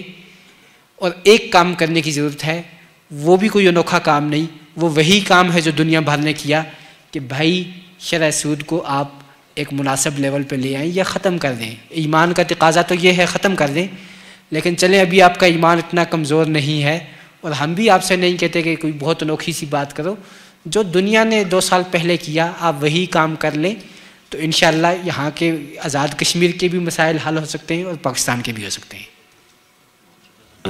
جزاک اللہ ڈاکٹر صاحب.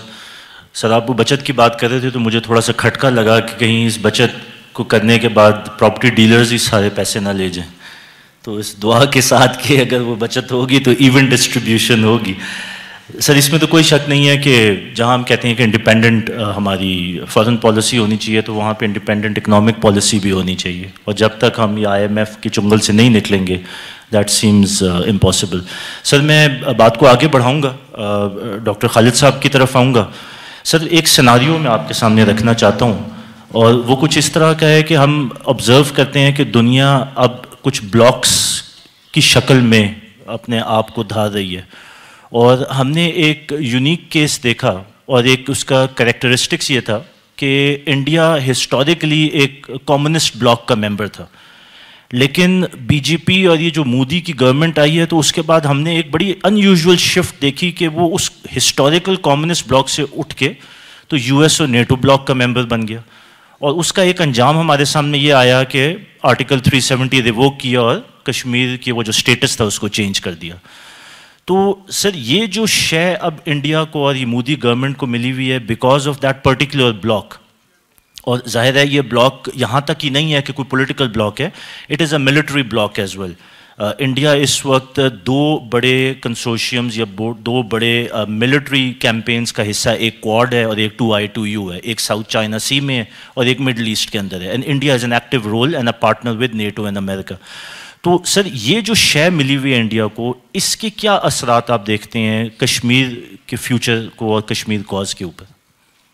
بسم اللہ الرحمن الرحیم. یہ بھی بہت تفصیل طلب ٹاپک ہے، لیکن کہنا یہ ہے کہ ہندوستان کو پاکستان کے حوالے سے جو اج رہا شروع سے، وہ یہ رہا کہ ان کے جو اس تحریک آزادی کے گاندھی کے بعد عملی میدان میں قائد تھے وہ نہرو تھے، اور وہ 63 تک زندہ رہے، اور انہوں نے ہندوستان کو ایک متفقہ آئین دیا، ورنہ ہندوستان سے زیادہ ڈس انٹیگریٹڈ سوسائٹی ہے کوئی نہیں، سماجی اعتبار سے بھی سیاسی اعتبار سے بھی. ان کے سروائیول کی بنیاد وہاں کی پولیٹیکل لیڈرشپ کی میچورٹی ہے، اور ان کی سٹرانگ بنیادیں جو نہرو 63 تک ان کا آئین بنا، اور وہ اس آئین کی پاسداری میں آج تک بروئے کار ہیں. مودی جیسے کمزور خونخوار لیڈر کے باوجود وہ ریاست ابھی تک متحد ہے، اور جو آپ نے بلاکس کی بات کی، ان کی جو ایک کنسسٹنٹ پالیسی ہے اس کو لے کے آگے بڑھ رہی ہے. ہمارا المیہ کیوان صاحب اور دیگر جو یہاں پڑھے لکھے بھائی بیٹھے ہیں، حضرت قائد اعظم رحمۃ اللہ علیہ چلے گئے، اور انٹرنیشنل اسٹیبلشمنٹ کی سازش کے نتیجے میں لیاقت علی خان کو شہید کر دیا گیا، 56 کا متفقہ اسلامی آئین سبوتاج کیا گیا، کروایا گیا. نتیجہ یہ ہے کہ آج تک کچھ مواقع آئے، بھٹو صاحب کا دور ہے، کچھ اور ہیں، حکومت پاکستان، ریاست پاکستان ایک اسلامی فلاحی ریاست کے حوالے سے اور اسلامی دنیا کے قائد کی حیثیت سے کوئی کنسسٹنٹ پالیسی ہی نہیں بنا سکے. جی ہمارا بنیادی المیہ ہے. آپ جس بلاک کی بات کر رہے ہیں، بھارت کی مہارت ہے، نہرو نہیں، آج تک کمزور قیادت تھی، وہ کمیونسٹ بلاک کے ساتھ تھے، نان الائنڈ موومنٹ کے ساتھ تھے، لیکن امریکن سے بھی استفادہ کرتے تھے. ہم سیٹو نیٹو اس حوالے سے امریکہ کی جھولی میں جا کے گرے، اور پھر ایسے گرے کہ آج تک وہاں سے اٹھ ہی نہیں سکے. اور ہم اس لیے کہ ہمیں لیاقت علی خان کے بعد آج تک میں جسارت کر رہا ہوں، لیکن واقعی ہمیں پاکستانی قوم کے خوابوں اور آدرشوں کو لے کے آگے بڑھنے والی میچور قیادت بدقسمتی سے میسر نہیں آ سکی. اسلامی تحریکوں کی صورت میں جو قیادت میسر ہے یا تھی، اسے قوم نے درخور اتنا نہیں سمجھا. اب اس کا کاؤنٹر یہ ہے، اثرات تو اس کے ہیں. اثرات اس لیے ہیں کہ یہ جو تقسیم کشمیر ہے، یہ کوئی مودی کی جان ہی نہیں ہے. اس کے پیچھے انٹرنیشنل اسٹیبلشمنٹ کا ایجنڈا ہے پاکستان کو بھوٹان جیسی طفیلی ریاست بنانے کا ہندوستان کے مقابلے میں. چائنا ہمارا پشتیبان ہے لیکن اس کے اپنے جو اسٹریٹجک مفادات ہیں, وہ ایک لمٹ سے آگے آپ کو سپورٹ نہیں کرے گا. آپ کو خود اپنے پاؤں پہ کھڑا ہونا چاہیے. تو ہم تو سچی بات یہ ہے کہ اللہ کے نصرت کے بھروسے پہ اور 90% پاکستانیوں کے اخلاص کی بنیاد پہ جی رہے ہیں. ورنہ ریاست پاکستان کے کارپردازوں کو مثلا میں آپ کہیں گے مثلا شہباز شریف صاحب سے آپ یہ سوال کر لیں تو وہ کیا جواب دیں گے؟ بدقسمتی یا خوش قسمتی جو سمجھیں. مطلب کہنے کا یہ ہے کہ ہمارا سیدھا سیدھا بلاک بنتا ہے اسلامک ورلڈ کو متحد کرنا, نیچرل بنتا ہے. اس خطے کے ہمارے جو اسٹریٹجک پارٹنر ہیں اگر علاقے کی بنیاد پہ کریں تو چائنا ہے, اور وہ ہمیشہ رہا, اور وہ اپنی وجہ سے رہا. ہمارے جو اسٹریٹجک امپورٹنس کے باعث اس سے استفادہ کرنا چاہیے. ایران, افغانستان, وہاں سے آگے مشرق وسطیٰ کو متحد کریں, اور ہندوستان میں جو آزادی کی تحریکیں انہیں اسٹرینتھن کریں. کشمیریوں کی پشت پہ سان سے کھڑے ہوں, افغانوں کی پشت پہ کھڑے ہوں جنہوں نے امریکن کو بھگا دیا, اور کو ہندو کش کے دامن میں رہنے والے. ہندو کش کا مطلب کیا ہے؟ ان کو آپ نے ناراض کر لیا. تو کوئی ویژنری قیادت جب اسلام آباد میں بیٹھے گی یا بیٹھے, اور جنہیں ویژنری ہونے کا گمان ہے وہ ٹنل ویژن والے ہیں. ٹنل ویژن والوں کے ہاتھوں قومیں کبھی سرخرو نہیں ہوتی, نہیں ہوئی. ہم اس کی زد میں رہے ہیں آج بھی. ورنہ پاکستان کے لیے مواقع کم نہیں ہے. پاکستان بہت امپارٹنٹ ملک ہے, بہت قوت والا ملک ہے. محترم پروفیسر صاحب نے کہا, اور یہ اس طرف نہیں آئے پاکستان کے ہے صرف آزاد کشمیر میں میرے دوستو روبی کو ایکسپلور کر لیا جائے, وادی نیلم کی, تو ہم قرب و جوار والوں کو امداد فراہم کرنے کی پوزیشن میں. صرف روبی کو ایکسپلور کر لیا جائے. دنیا کا مہنگا ترین پتھر وافر مقدار میں ہمارے وادی نیلم میں موجود ہے,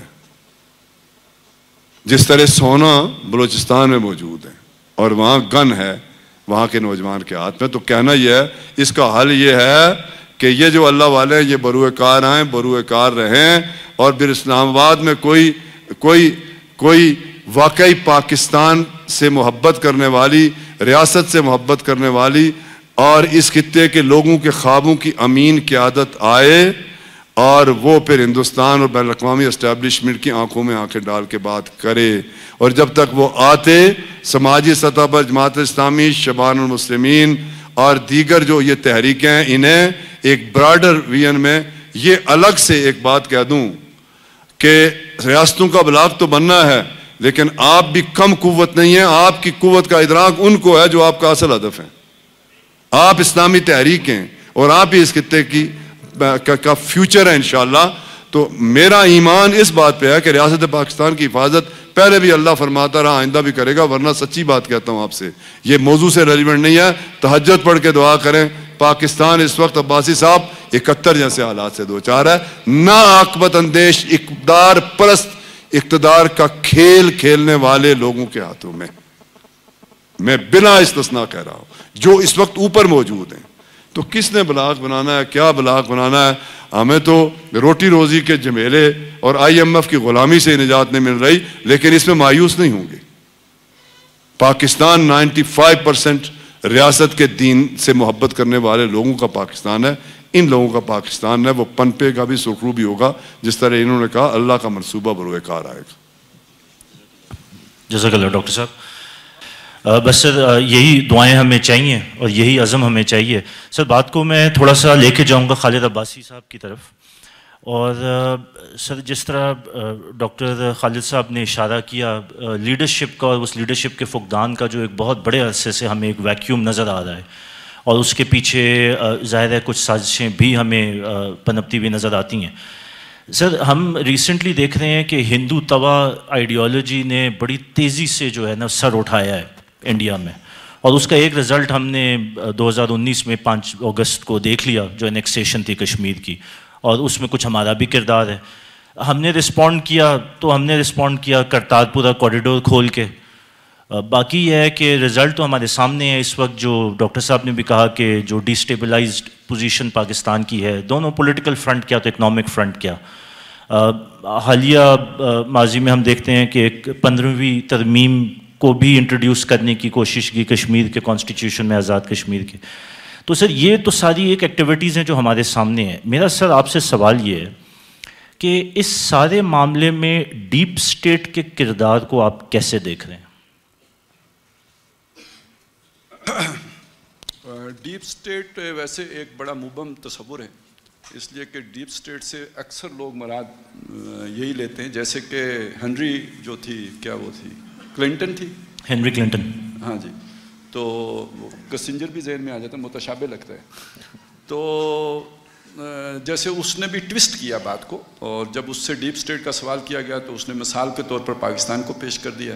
یعنی یہ کہ اس نے اشارہ کیا کہ اسٹیبلشمنٹ ہوتی ہے ڈیپ اسٹیٹ. میرا جو بھی اسٹڈی ہے اس میں میں ڈیپ اسٹیٹ اسٹیبلشمنٹ کو نہیں سمجھتا. میں ڈیپ اسٹیٹ اس عالمی نیٹ ورک کو سمجھتا ہوں جس کی عالمی گورنمنٹ ہے, ہڈن گورنمنٹ ہے, جو ظاہر نہیں ہے, اور اس میں ہر طرح کے جرائم پیشہ لوگ ہیں, وہ اسمگلر ہوں, وہ جو 2 نمبر کاروبار کرنے والے ہوں, یہ بلیک ویب والے ہوں. تو ایک شیطانی نیٹ ورک ہے, ایک ہڈن گورنمنٹ ہے, وہ گورنمنٹ عالمی ہے, یہ ڈیپ اسٹیٹ ہے. تو ڈیپ اسٹیٹ کے جو افراد ہیں وہ اسٹیبلشمنٹ میں بھی ہو سکتے ہیں, پالیٹیشنز میں بھی ہو سکتے ہیں, عدلیہ میں بھی ہو سکتے ہیں, پراپرٹی ڈیلرز میں بھی ہو سکتے ہیں, انفلوئنشل لوگ ہوتے ہیں سب کے سب, ان کی فائلوں کو پہیے لگے ہوئے ہوتے ہیں. تو یہ ایک اچھا جملہ ہے. اور وہ پہیے ہم یہ سمجھتے ہیں کہ پیسے ہی ہوتے ہیں, وہ پہیے عیان علی بھی ہوتے ہیں, ہر قسم کا پہیہ ہوتا ہے نا, وہ گوگی والے پہیے بھی ہوتے ہیں, ویڈیوز بھی ہوتی ہیں, ساری چیزیں ہوتی ہیں. تو یہ ڈیپ اسٹیٹ ہے میرے تصور میں یہ. تو جب میں کہتا ہوں کہ نیا جغرافیہ بننا ہے تو یہ ڈیپ اسٹیٹ کا پلان ہے, یہ کوئی امریکی اسٹیبلشمنٹ کا پلان نہیں, ایڈمنسٹریشن کا پلان نہیں ہے, ٹھیک ہے نا. وہ کسی اور میدان پہ کھیل رہے ہوتے ہیں, ڈیپ اسٹیٹ کسی اور میدان پہ کھیل رہی ہوتی ہے. وہ ایڈمنسٹریشن کو اس فیصلے پہ لے کے آتی ہے جو وہ چاہتی ہے, 9/11 کرا کے لے کے آئے یا جیسے بھی کرا کے لے کے آئے. وہ آپ کا جو ہے نا یہ اسکول کا حادثہ کرا کے تو پیغام پاکستان لے کے آ جائے. تو وہ ایک ایسا جو ہے نا وہ کریٹ کرتے ہیں ایک واقعہ, ایونٹ, کہ جس کے ریئیکشن میں پھر وہ چیز ہو جاتی ہے جو وہ چاہ رہے ہوتے ہیں. تو میری جو بھی ناقص رائے ہے اس میں مودی کو اسی شیطانی ٹیم کا حصہ سمجھتا ہوں. میں اسے ہندوستانی عوام کا بئی خواہ نہیں سمجھتا ہوں, وہ اسے میں ہندوستان کا ایوب خان سمجھتا ہوں, ٹھیک ہے. یہ تو ہمیں نہیں پتہ ایوب خان نے پاکستان کا کتنا بیڑا غرق کیا ہے. یہ جو آج جو ساری مصیبتیں آئی ہوئی ہیں اور جو بنگلہ دیش بنا تھا, اس کی بنیاد ساری ایوب خان نے رکھی تھی. تو ہندوستان آج تک بچا ہوا تھا تو سیکولرزم نے اسے بچایا ہوا تھا. اور انتہا پسندی کسی بھی خطے کے لیے لعنت سے کم نہیں ہے. اور یہ جو ہندوستان میں آئی ہے یہ ڈیپ اسٹیٹ کا وہ ہے, اور یہ ہندوستان کو تباہ کرنے کے لیے آئی ہے, ہندوستان کو بنانے کے لیے نہیں آئی ہے. اور یہاں ہمارے یہاں بھی یعنی یہ نہیں ہے کہ ہمارا ملک تو یوں سمجھیے اس کا گڑھ ہے, ڈیپ اسٹیٹ کا گڑھ ہے. اور ہمارے یعنی سروائیول کے لیے ڈیپ اسٹیٹ کا ممبر ہونا ضروری ہے. آپ کرپشن میں کچھ نام کمائیں گے تو آپ ترقی کر سکتے ہیں. اگر آپ مسٹر کلین ہیں تو آپ اوپر نہیں آ سکتے. آپ کی پولیٹیکل پارٹیز میں کوئی بندہ اوپر مسٹر کلین نہیں آ سکتا, کیونکہ مسٹر کلین سے خطرہ ہوتا ہے کہ کل یہ کھڑا ہو جائے گا, کل یہ تنقید کرے گا, کل یہ جو غلط پالیسیاں ہوں گی ان کو ہدف تنقید بنائے گا. یہ خطرناک آدمی ہے. جو گندا آدمی ہے یعنی جو کانا ہے, جو ہماری اپنی اصطلاح میں جو لفظ ہے, تو کانے آدمی سے خطرہ نہیں ہوتا, یہ ہمارے کام کرے گا. تو اب ہمارے ملک میں تو ترقی کرنے کے لیے کانا ہونا ضروری ہے نا, اس کے بغیر آپ ترقی نہیں پا سکتے. تو یہ نظام چلتا رہا جس کی وجہ سے ہمارے ہاں وہ جو کہا نا لیڈرشپ کا فقدان ہے. تو اس کا ایک سبب تو یہ ہے کہ یہاں پہ نظام ایسا لایا گیا کہ جو صرف قانون کو اوپر لے کے جاتا تھا, اس سے کم. اچھا, پھر ہماری سیاسی جماعتوں کا بھی ایک مسئلہ ہے. مسلم لیگ خود بھی کوئی پولیٹیکل میچور پارٹی نہیں تھی, وہ ایک تحریک تھی. یہی وجہ ہے 2 شخصیات کے ہٹنے کی وجہ سے وہ دھڑام سے گر گئی. اگر وہ ایک کانگریس کی طرح منظم پولیٹیکل پارٹی ہوتی تو 2 شخصیات کے ہٹنے سے مسئلہ نہیں بننا تھا. اس کے بعد کوئی پولیٹیکل پارٹی بننے نہیں دی گئی, کیونکہ جو پولیٹیکل پارٹیز ہیں 2, پیپلز پارٹی اور نون لیگ یا اب پی ٹی آئی بھی ہے, ان پولیٹیکل پارٹیز میں جو ہے وہ ڈیموکریسی نہیں ہے. یہ سارے کے سارے کنگڈم بیسڈ پارٹیز ہیں، یہ 2 خاندانوں کی یا تیسرے خاندان کی پارٹیز ہیں، اور جب تک عوام کی پارٹیسپیشن نہیں ہوتی تو نیچے سے لیڈرشپ جو ہے نا چھن کے اوپر نہیں آتی۔ ڈیموکریسی کا یہ حسن ہے کہ جیسے دودھ بلونے سے اوپر مکھن آتا ہے، پیور ڈیموکریسی میں آپ کی لیڈرشپ نیچے سے اٹھ کے اوپر آتی ہے۔ یہ کنٹرول ڈیموکریسی ہے جو ہمارے ملک میں ہے، اس میں لیڈرشپ کو سمدر کیا جاتا ہے، کل کیا جاتا ہے، اسے اوپر نہیں آنے دیا جاتا، اور ایک مصنوعی، نقلی، فیک، 2 نمبر اور ایک سوڈو لیڈرشپ جو ہے نا وہ بنائی جاتی ہے، اور جو اب دائیں سے بائیں نہیں ہوتی۔ تو بس آپ اس سے سمجھ لیں کہ ہمارا ملک جو ہے نا وہ ایک شعر سنا تھا ایک دفعہ کہ وہ ہائے کن ہاتھوں میں تقدیر ہنا ٹھہری ہے، رنگ گل کا سلیقہ نہ بہاروں کا شعور، کہاں وین کی بات کرتے ہیں، ڈاکٹر صاحب ٹنل وین کی بات کر رہے تھے، مجھے تو وہ گھوڑا یاد آ رہا تھا جو وہ نہیں ہوتا اپنا کاٹ کے آگے جو وہ ٹانگے کے آگے، اس کے دونوں سائڈوں کو بلاک کر دیتے، نہ ادھر دیکھ سکے نہ ادھر دیکھ سکے۔ تو ایک نظام ہے جس کے اندر ایسی لیڈرشپ تیار کی جاتی ہے جو صرف ایک رخ پر دیکھتی ہے، اس سے نہ دائیں دیکھ سکتی ہے نہ بائیں دیکھ سکتی ہے، اور ان کے ویژن کا اندازہ اس سے لگائیں کہ انہوں نے اپنے سارے مسائل کا حل عمران خان میں تلاش کیا تھا، اور اب اس سے جب ناکام ہوئے، اس سے نہیں کہ اس کی پالیسیاں غلط ہیں، وہ ڈیلیور نہیں کر سکا، یعنی جس طرف ہم گھوڑے کو لے کے جا رہے تھے گھوڑا ادھر نہیں گیا، اس نے 2 لتی ماری ہے۔ تو اب ہم اس کی جگہ پہ نیا گھوڑا لائیں تو کیا لائیں گے، مطلب ٹانگے نے ادھر ہی جانا ہے، ٹھیک ہے نا۔ یہ جن کا ویژن ہے، اب وہ جو آسمہ جہانگیر کہا کرتی تھی، میں وہ تو نہیں کہہ سکتا، تو لیکن یہ کہ ویژن کا تو اس سے پتہ چلتا ہے کہ جب آپ نے اس کے حل کے لیے جو کوششیں کی ہیں اس سے جو پتہ چلے، تو ہائے کن ہاتھوں میں تقدیر ہنا ٹھہری ہے، پھر بھی یہ ملک چل گیا، تو میں کہتا ہوں یہ آیت اللہ ہے، یہ بھی اللہ کی نشانی ہے کہ آج تک چلا ہے۔ تو اس اعتبار سے ہمارے ہاں یہ بات نہیں ہے کہ لیڈرشپ نہیں ہے، یہ بات نہیں ہے کہ ٹیلنٹ نہیں ہے، یہ بات نہیں ہے کہ پوٹینشل نہیں ہے۔ جیسے ابھی ڈاکٹر صاحب بتا رہے تھے کہ ہمارے پاس وافر وسائل موجود ہیں، معدنیات ہیں، سب کچھ ہے، اسی طرح ہمارے پاس افرادی جو پوٹینشل ہے اس کی بھی کوئی کمی نہیں ہے۔ یہ اب کشمیر میں ہم بیٹھے ہوئے ہیں، کشمیریوں کے بارے میں علامہ اقبال نے کیا بات کہی ہے، چرب دست و تر دماغ، ٹھیک ہے نا، ان کے ہاتھ فنکار ہیں، یہ دستکاری اس آرٹ میں جو ہے نا یہ ید طولہ رکھتے ہیں، اور تر دماغ، یہ بڑے ذہن رسا رکھنے کے مالک لوگ ہیں۔ تو مطلب یہ ہمارا خطہ ہے، ذہن ہندی یہاں پہ موجود ہے، شکوہ ترکمانی، وہ سارا کچھ یہاں موجود ہے۔ تو یہ سمجھنا کہ ہمارے پاس پوٹینشل نہیں ہے، نہیں، اس سے سمدر کیا جاتا ہے، اور اس کے لیے یہ سارا نظام لایا جاتا ہے، اور یہ قرضوں میں اس لیے ان کو جو ہے نا یہ لالی پاپ قرضوں کے دے کے اور عیاشیوں میں ڈال کے، اور جیسے حدیث میں آیا ہے نا کہ سب سے برا پیسہ وہ ہے جو اینٹ گارے پہ لگے، انہیں سوسائٹیاں بنانے پہ لگا کے، تو معیشت کا بیڑا غرق تو یہ شے کرتی ہے نا۔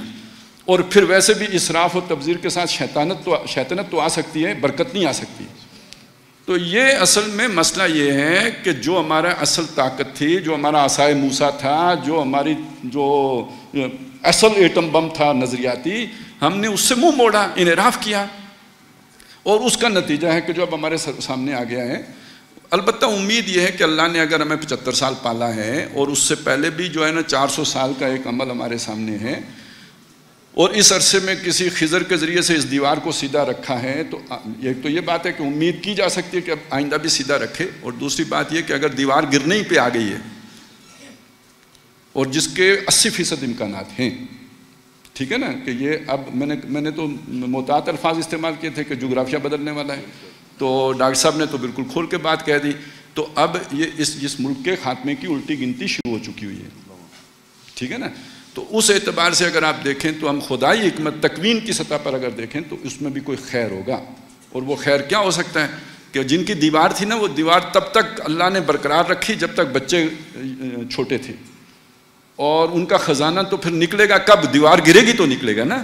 تو یہ خزانہ اللہ نے ہمارا دبا کے رکھا ہوا ہے زمین کے اندر، جس کا بھی دونوں صاحبان ذکر کر رہے تھے۔ پھر ہمارا نظریاتی خزانہ ہے جو پوری دنیا کو اپنی لپیٹ میں لے سکے، روشنی کا مینارہ بن سکتا ہے۔ تو اس کا مطلب یہ ہے کہ قوم کے اندر شعور آ گیا ہے، قوم بالغ ہو گئی ہے، تو اب اللہ تعالیٰ اس کو جو ہے نا وہ خزانہ اس کو منتقل کرنا چاہتے ہیں۔ جغرافیہ بدلنے کا یہی مطلب ہو سکتا ہے، ہم امید نہیں چھوڑ سکتے، کیونکہ ہمارا نظریہ وہی نظریہ ہے جو صرف 400 سالوں کا نہیں ہے، جو صرف 74 سال کا نہیں ہے، جو صرف 1500 سال کا نہیں ہے، جو آدم علیہ السلام کے دور سے چلا آ رہا ہے نا. یہ تو وہ کلمہ طیبہ ہے، اصلھا ثابت و فرعھا فی السماء، جس کی جڑ مضبوط ہے، جس کی شاخیں آسمانوں سے باتیں کرتی ہیں. فَإِن يَكْفُرْ بِهَا هَؤُلَاءِ فَقَدْ وَكَّلْنَا بِهَا قَوْمًا لَيْسُوا بِهَا بِكَافِرِينَ.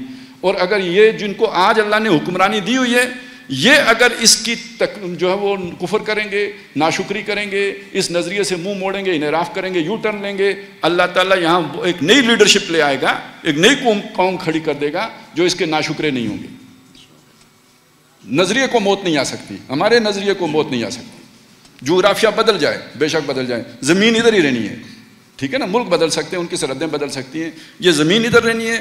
ہم لوگوں نے جب تک زندہ ہیں تو یہیں پہ رہنا ہے، اور یہ نظریے نے تو ہمیشہ رہنا ہے جب تک کہ قیامت نہیں آ جاتی. اچھا سر، یہ بالکل اس کے انڈیکیٹر اور سارے سائن خالد صاحب نے ذکر کیا، تو ہلری کلنٹن کو بھی پوری دنیا چھوڑ کے ایک پاکستان کی ہی اسٹیبلشمنٹ نظر آئی تھی اس مثال کو دینے کے لیے. ڈاکٹر خالد صاحب نے سیمیول پی ہنٹنگٹن کی کتاب ہے کلیش آف سویلائزیشنز، اس کا ذکر کیا. تو سر ایک یاد آ گئی چیز کہ اس کتاب کے ڈفرینٹ کور پیجز آئے ہیں، تو اس میں سے کیونکہ انٹرنیشنل کتاب ہے، گلوبل ورلڈ بیسٹ سیلر بھی رہی ہے، تو اس کے ایک کور پیج کے اوپر میں خود اس کا وٹنس ہوں، بلکہ میرے ایک لائبریری کا پارٹ ہے. اس کتاب میں ایک طرف پاکستان کا جھنڈا ہے اور دوسری طرف امریکہ کا جھنڈا ہے. تو یہ چیزیں ریفلیکٹ کرتی ہیں کہ دیر آر سائنس. اسی طرح سر جو ہماری جس کو ہم عموماً ریفر کرتے ہیں جو economic hit man, confessions of economic hit man John Perkins کی، تو اس میں جو معیشت اور معیشت کو یہ IMF اور ورلڈ بینک اور یہ ادارے کیسے ٹیک اوور کرتے ہیں، تو وہ کھل کے بیان کیا گیا. وہ پڑھیں تو لگتا ہے پاکستان کی پوری داستان بیان کی جا رہی ہے. تو اس سے سر میں جوڑتا ہوں ڈاکٹر عتیق سے ایک اگلا سوال اپنا کہ ڈاکٹر صاحب ہم دیکھتے ہیں کہ ایک ٹائم تھا جب پاکستانی روپی اور انڈین روپی پیرٹی پہ ہوتا تھا، اور یہ بہت ایک لمبا عرصہ چلتا رہا ہے. لیکن سر اس وقت جو ہم حالات دیکھیں تو انڈین روپی ٹو اور ڈالر تقریباً 85 روپیز ہے انڈین روپی، اور اس وقت ہم پاکستان کے روپے کی حالت دیکھیں تو وہ 230 پہ 230 235 اپ ڈاؤن ہو رہا ہے. تو سر ہم یہاں تک پہنچے کیسے ہیں؟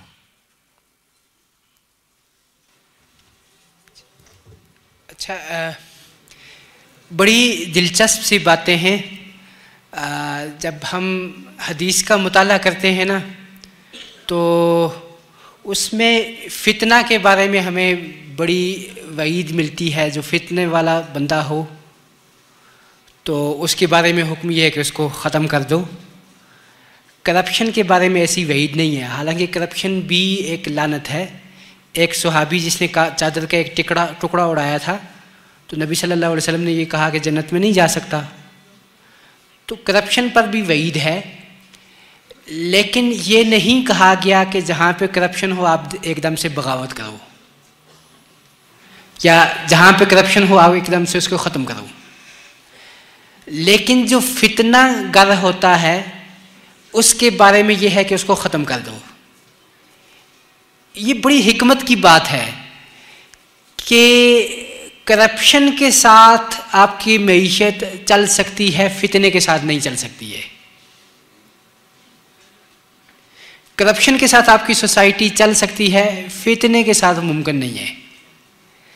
ہوا یوں کہ ہم نے جس چیز کو دوسرے نمبر پہ رکھنا تھا اس کو پہلے پہ لے آئے ہیں. دونوں چیزیں لعنت ہیں، دونوں انتہائی ناپسندیدہ ہیں، فتنہ بھی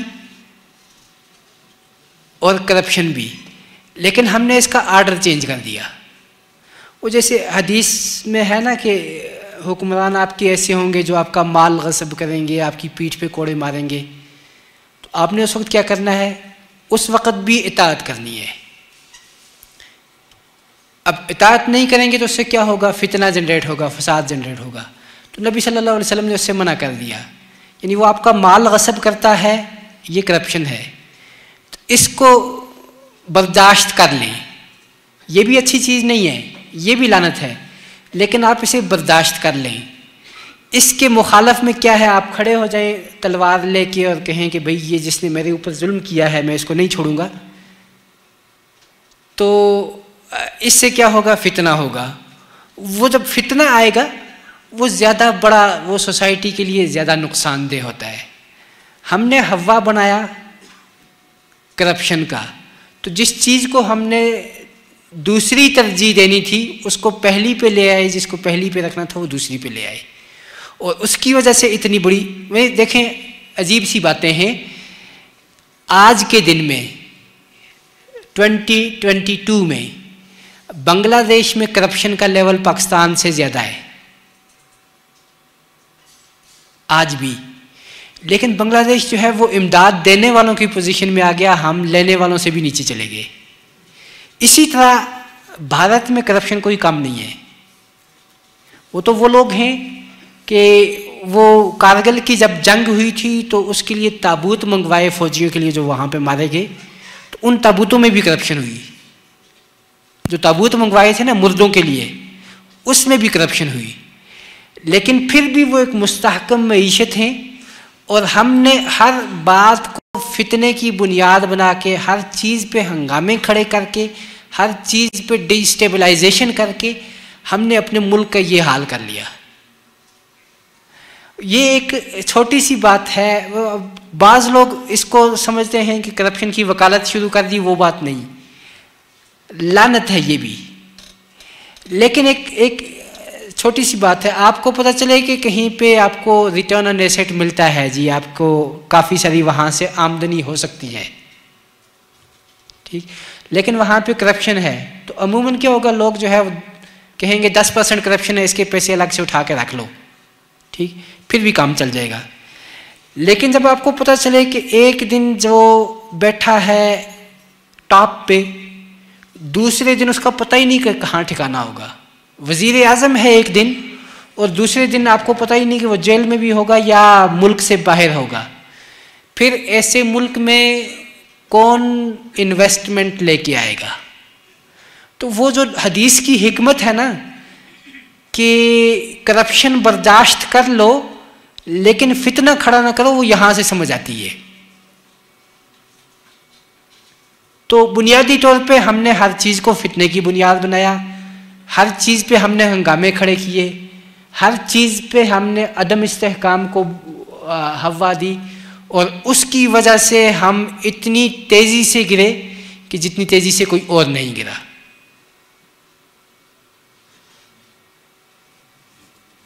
جزاک اللہ سر. سر میں ڈاکٹر خالد صاحب کی طرف آؤں گا.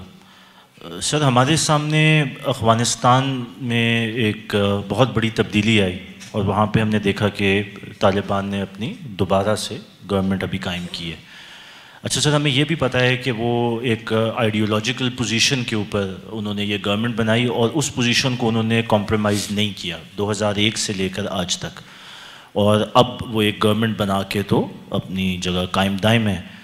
تو سر آپ سے سوال یہ ہے کہ یہ جو ایک آئیڈیولوجیکل چینج ہے جس کے پیچھے ایک حربی فتح ہے بہت بڑی، اور ایک لینڈ مارک ہے اس وقت دنیا کے لیے، تو سر آپ اس کے پاکستان کے سیناریو پہ کیا ایفیکٹس دیکھ رہے ہیں؟ بسم اللہ الرحمن الرحیم. میں نے عرض کیا یہ بھی ویسے اتنی مختصر نشست میں اتنا کمپریہنسو اور بہت ہی یعنی وسعت والے موضوعات کو سمیٹنے کا اہتمام کیا، اس پہ مجھے بہت خوشی بھی ہے. اور میں یہ ڈاکٹر صاحب نے جو فتنے والی بات کی مجھے بہت بھلی لگی، اور واقعی گہری بات ہے اور اسے بھی سمجھنے کی ضرورت ہے. افغانستان کی اپنی تاریخ ہے، اور افغانستان کی جو فتح ہے وہ واقعی اس جدید دور میں، جس طرح محترم خالد عباسی صاحب نے فرمایا کہ وہ اللہ کی نشانیوں میں سے ایک نشانی ہے، اس کی کوئی عقلی توجیہ نہیں کی جا سکتی. وہ ان کی استقامت ہے اور دین کے ساتھ وابستگی ہے اور اللہ کی نصرت ہے. لیکن ہر ملک اور ہر علاقے کی اپنی روایات ہیں، اور ان کا اپنا جو سیاسی نظام ہے، سیاسی اور سماجی کئی پہلو ہیں، ان کو پیش نظر رکھ کے اسٹریٹجی بنے گی. افغانستان کی اسٹریٹجی من وان پاکستان میں ہم لے کے آگے نہیں بڑھ سکتے. اور ایک بات میں کلیئر کر لوں، کبھی کبھی کہ اہل کشمیر کو یہ طعنہ دیا جاتا ہے کہ جی افغان کامیاب ہو گیا، آپ نہیں ہوئے. افغانوں کو ہمیشہ ایک سپر پاور کے مقابلے میں 2-3 سپر پاورز کی ہمیشہ سپورٹ رہی. کشمیری انسرکلڈ ہیں، 2 بر صغیر کی بڑی ممالک کے درمیان ہیں، اور اس کے باوجود جتنی استقامت کے ساتھ وہ میدان میں انہیں کبھی کما کو پاکستان کی ریاست کے علاوہ کوئی بین الاقوامی سپورٹ نہیں بلکہ بین الاقوامی برادری ہمیشہ ہندوستان کو سپورٹ کرتی رہی. تو کہنا یہ ہے کہ ایک فکری حوالے سے ایمان و یقین کے حوالے سے پوری دنیا میں نہتے بے سر و سامانی کے عالم میں ظلم کی چکی میں پسنے والے اخوان ہیں اور دیگر بہت سارے خطوں کے لوگ ہیں. ان کے لیے افغانستان کی فتح نوید ہے کہ اخلاص اور استقامت اور یقین کے ساتھ اپنے خطے کے حالات کے مطابق جد و جہد کرتے رہنا، دعوت بھی، خدمت بھی، تنظیم بھی اور پھر سیاست بھی، اور پیش رفت کرتے رہنے میں اللہ کی نصرت بروئے کار آئے گی، اس لیے کہ اللہ کا وعدہ ہے. اور پاکستان کے حوالے سے میں نے آپ سے عرض کیا اور کشمیر کے حوالے سے بھی ہمیں یقین رکھنا چاہیے کہ پاکستان میں جب کبھی تبدیلی آئے گی وہ اس علاقے کے حالات ہی کے مطابق آئے گی، لیکن پاکستان ہی نہیں، انسانیت کا مستقبل دین سے وابستہ، اور پاکستان کا مستقبل دین کے علاوہ محفوظ ہو ہی نہیں سکتا. لیکن کب آئے گا، کیسے آئے گا، یہ بہت تفصیل طلب موضوع ہے.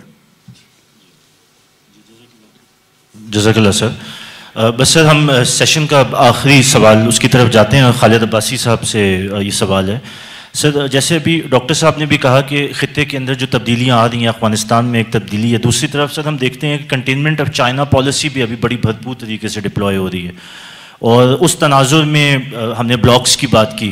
تو سر آپ سے سوال یہ ہے کہ آپ پاکستان کا فیوچر کس طرح دیکھ رہے ہیں؟ کیا ہم یو ایس نیٹو بلاک میں رہیں گے؟ کیا ہم چائنا بلاک کی طرف جائیں گے؟ یا ہماری راہ نجات کچھ اور ہے؟ سر دیکھیں، ویسٹ کے اعتبار سے ہماری ضرورت ختم ہو چکی ہے، اور ان کے جو ہماری جتنی بھی ضرورت کے اسباب تھے جس وجہ سے پاکستان تخلیق کرنے میں انہوں نے تعاون کیا تھا، وہ سارے اسباب اب ختم ہو چکے. روس ختم ہو چکا، تو کوئی نظریاتی تھریٹ ہے نہیں کہ کسی دوسری بفر سٹیٹ کی ضرورت ہو جو آئیڈیالوجیکلی روس کو کنٹین کرے. اس کے بعد انڈیا کا یہ تھا کہ یہ ایک طاقتور ملک رہا ہے، یہ سچ مچ انڈیپینڈنٹ نہ ہو جائے تو اس کو ایک ملک موجود رہنا چاہیے کہ جو اگر وہ دائیں بائیں دیکھے تو اس کو بائٹ کرے. تو یہ کام ہم بخوبی 60 سال کرتے رہے، یہاں تک کہ آخری دفعہ ہم نے اس کی گردن ہی دبوچ دی. یعنی اس سے پہلے ہم پنڈیوں پہ وار کرتے تھے، تو لاسٹ ٹائم ہم نے گردن دبوچ دی جب کرگل چڑھ گئے. تو جب ہم نے یہ کر لیا تو وہ اس نے سیدھا سجدہ کر لیا امریکہ کو، اور اس دن کے بعد ہماری ضرورت ختم ہو گئی. تو یعنی اس بلاک میں تو ہماری کوئی گنجائش ہے نہیں، اور اگر کوئی نظر آتی ہے تو وہ ڈسیپشن ہے، کسی کو بھی نظر آتی ہے تو ڈسیپشن ہے. ان کے اعتبار سے ہماری ضرورت ختم ہو چکی، بلکہ ہم پوٹینشیل تھریٹ ہیں.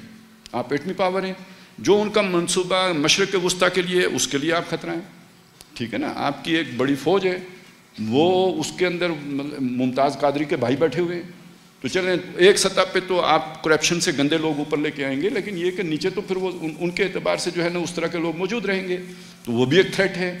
پھر آپ کی عوام ایسی ہے کہ جب اس کو پتہ لگتا ہے کہ یار ٹرانسجنڈر کے آگے ہیں تو وہ آپ کو واپس خناس کی طرح بھگا دیتی ہے. تو آپ کا اس وقت کا جغرافیہ ویسٹ کو سوٹ نہیں کرتا، نہ آپ کا پوٹینشیل سوٹ کرتا ہے. ان کے اعتبار سے آپ کی ضرورت ختم ہے. اس بلاک میں جانے کی اب کوئی تک نہیں بنتی.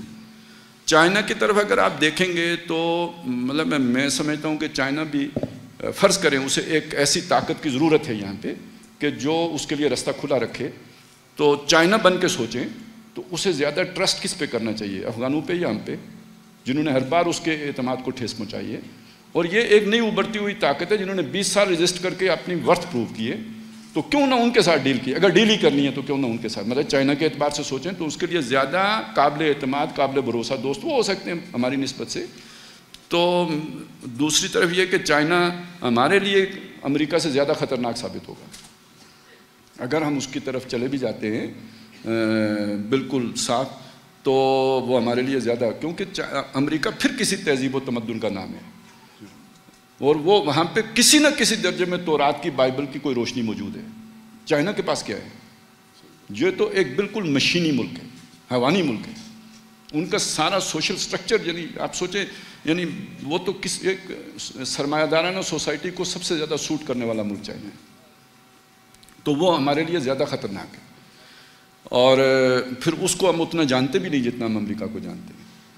اس اعتبار سے چائنا، پھر یہ کہ چائنا مسلمانوں کے ساتھ چائنا میں کیا کر رہا ہے،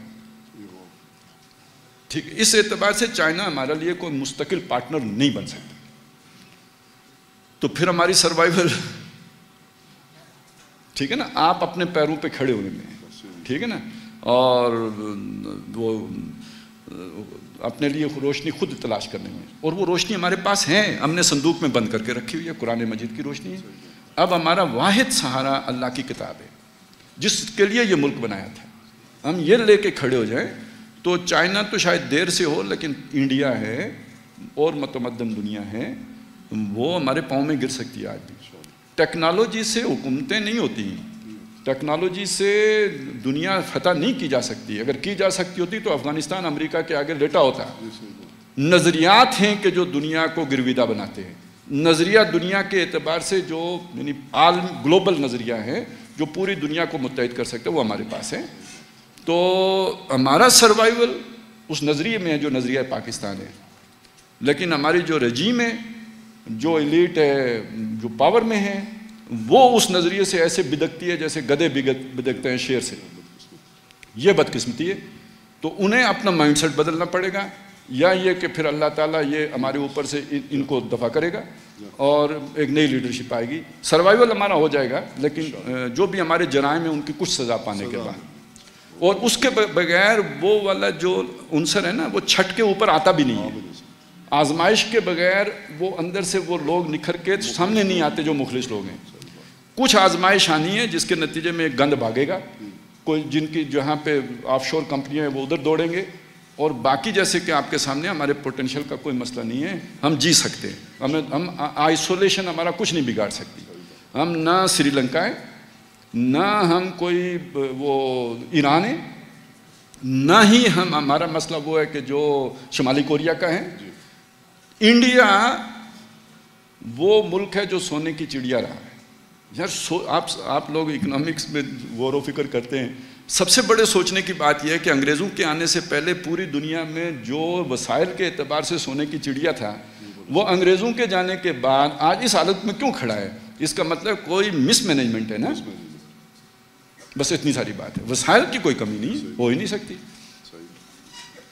بہت شکریہ سر، بہت مشکور ہیں ہم تینوں پینلسٹ کے، انہوں نے اپنی بہت قیمتی آراء سے اس پورے جو ہماری جتنی بھی آڈینس ہے اور ہم سب کے لیے جو ہماری نالج میں اضافہ کیا، اور ہمارے ذہن کھولے، ہماری ویژن کھولی، اور ایک امید کی کرن ہمارے سامنے رکھی کہ not every thing is last. تو امید ڈیفینیٹلی، اور مومن تو کبھی امید کا جو ہے سر ایک چیز میں عرض کرنا چاہوں گا. دیکھیں، ہمیں نہیں پتہ مستقبل کا نقشہ کیا بننا ہے. ہم نے تو جو بھی خدشات ہیں، خطرات ہیں، ان کی بنیاد پہ بات کی ہے. لیکن ایک بات سامنے رکھیں، پاکستان ایک مقصد کے لیے بنا تھا. کل پاکستان ٹوٹ بھی جاتا ہے، اس کا جو حصہ بھی انڈیپینڈنٹ ہو، وجود میں آئے، وہاں کے مسلمانوں کی ذمہ داری وہی ہے جو نظریہ پاکستان. کل اگر کشمیر انڈیپینڈنٹ بھی بن جاتا ہے، میں نہیں سمجھتا کہ تقسیم کیا جائے گا. اگر وہ امریکی پلان آئے گا تو یہ یعنی خود مختار کشمیر بنے گا. یہاں پہ امریکی پالیسیوں سے بچنے کا طریقہ ایک ہی ہوگا. وہ کیا ہے کہ ہم نظریہ پاکستان کو لے کے کھڑے ہوئے ہیں. پاکستان نہیں، نظریہ پاکستان. یہ ہر مسلمان کی سروائیول کے لیے نظریہ پاکستان ہی بیس بن سکتا ہے.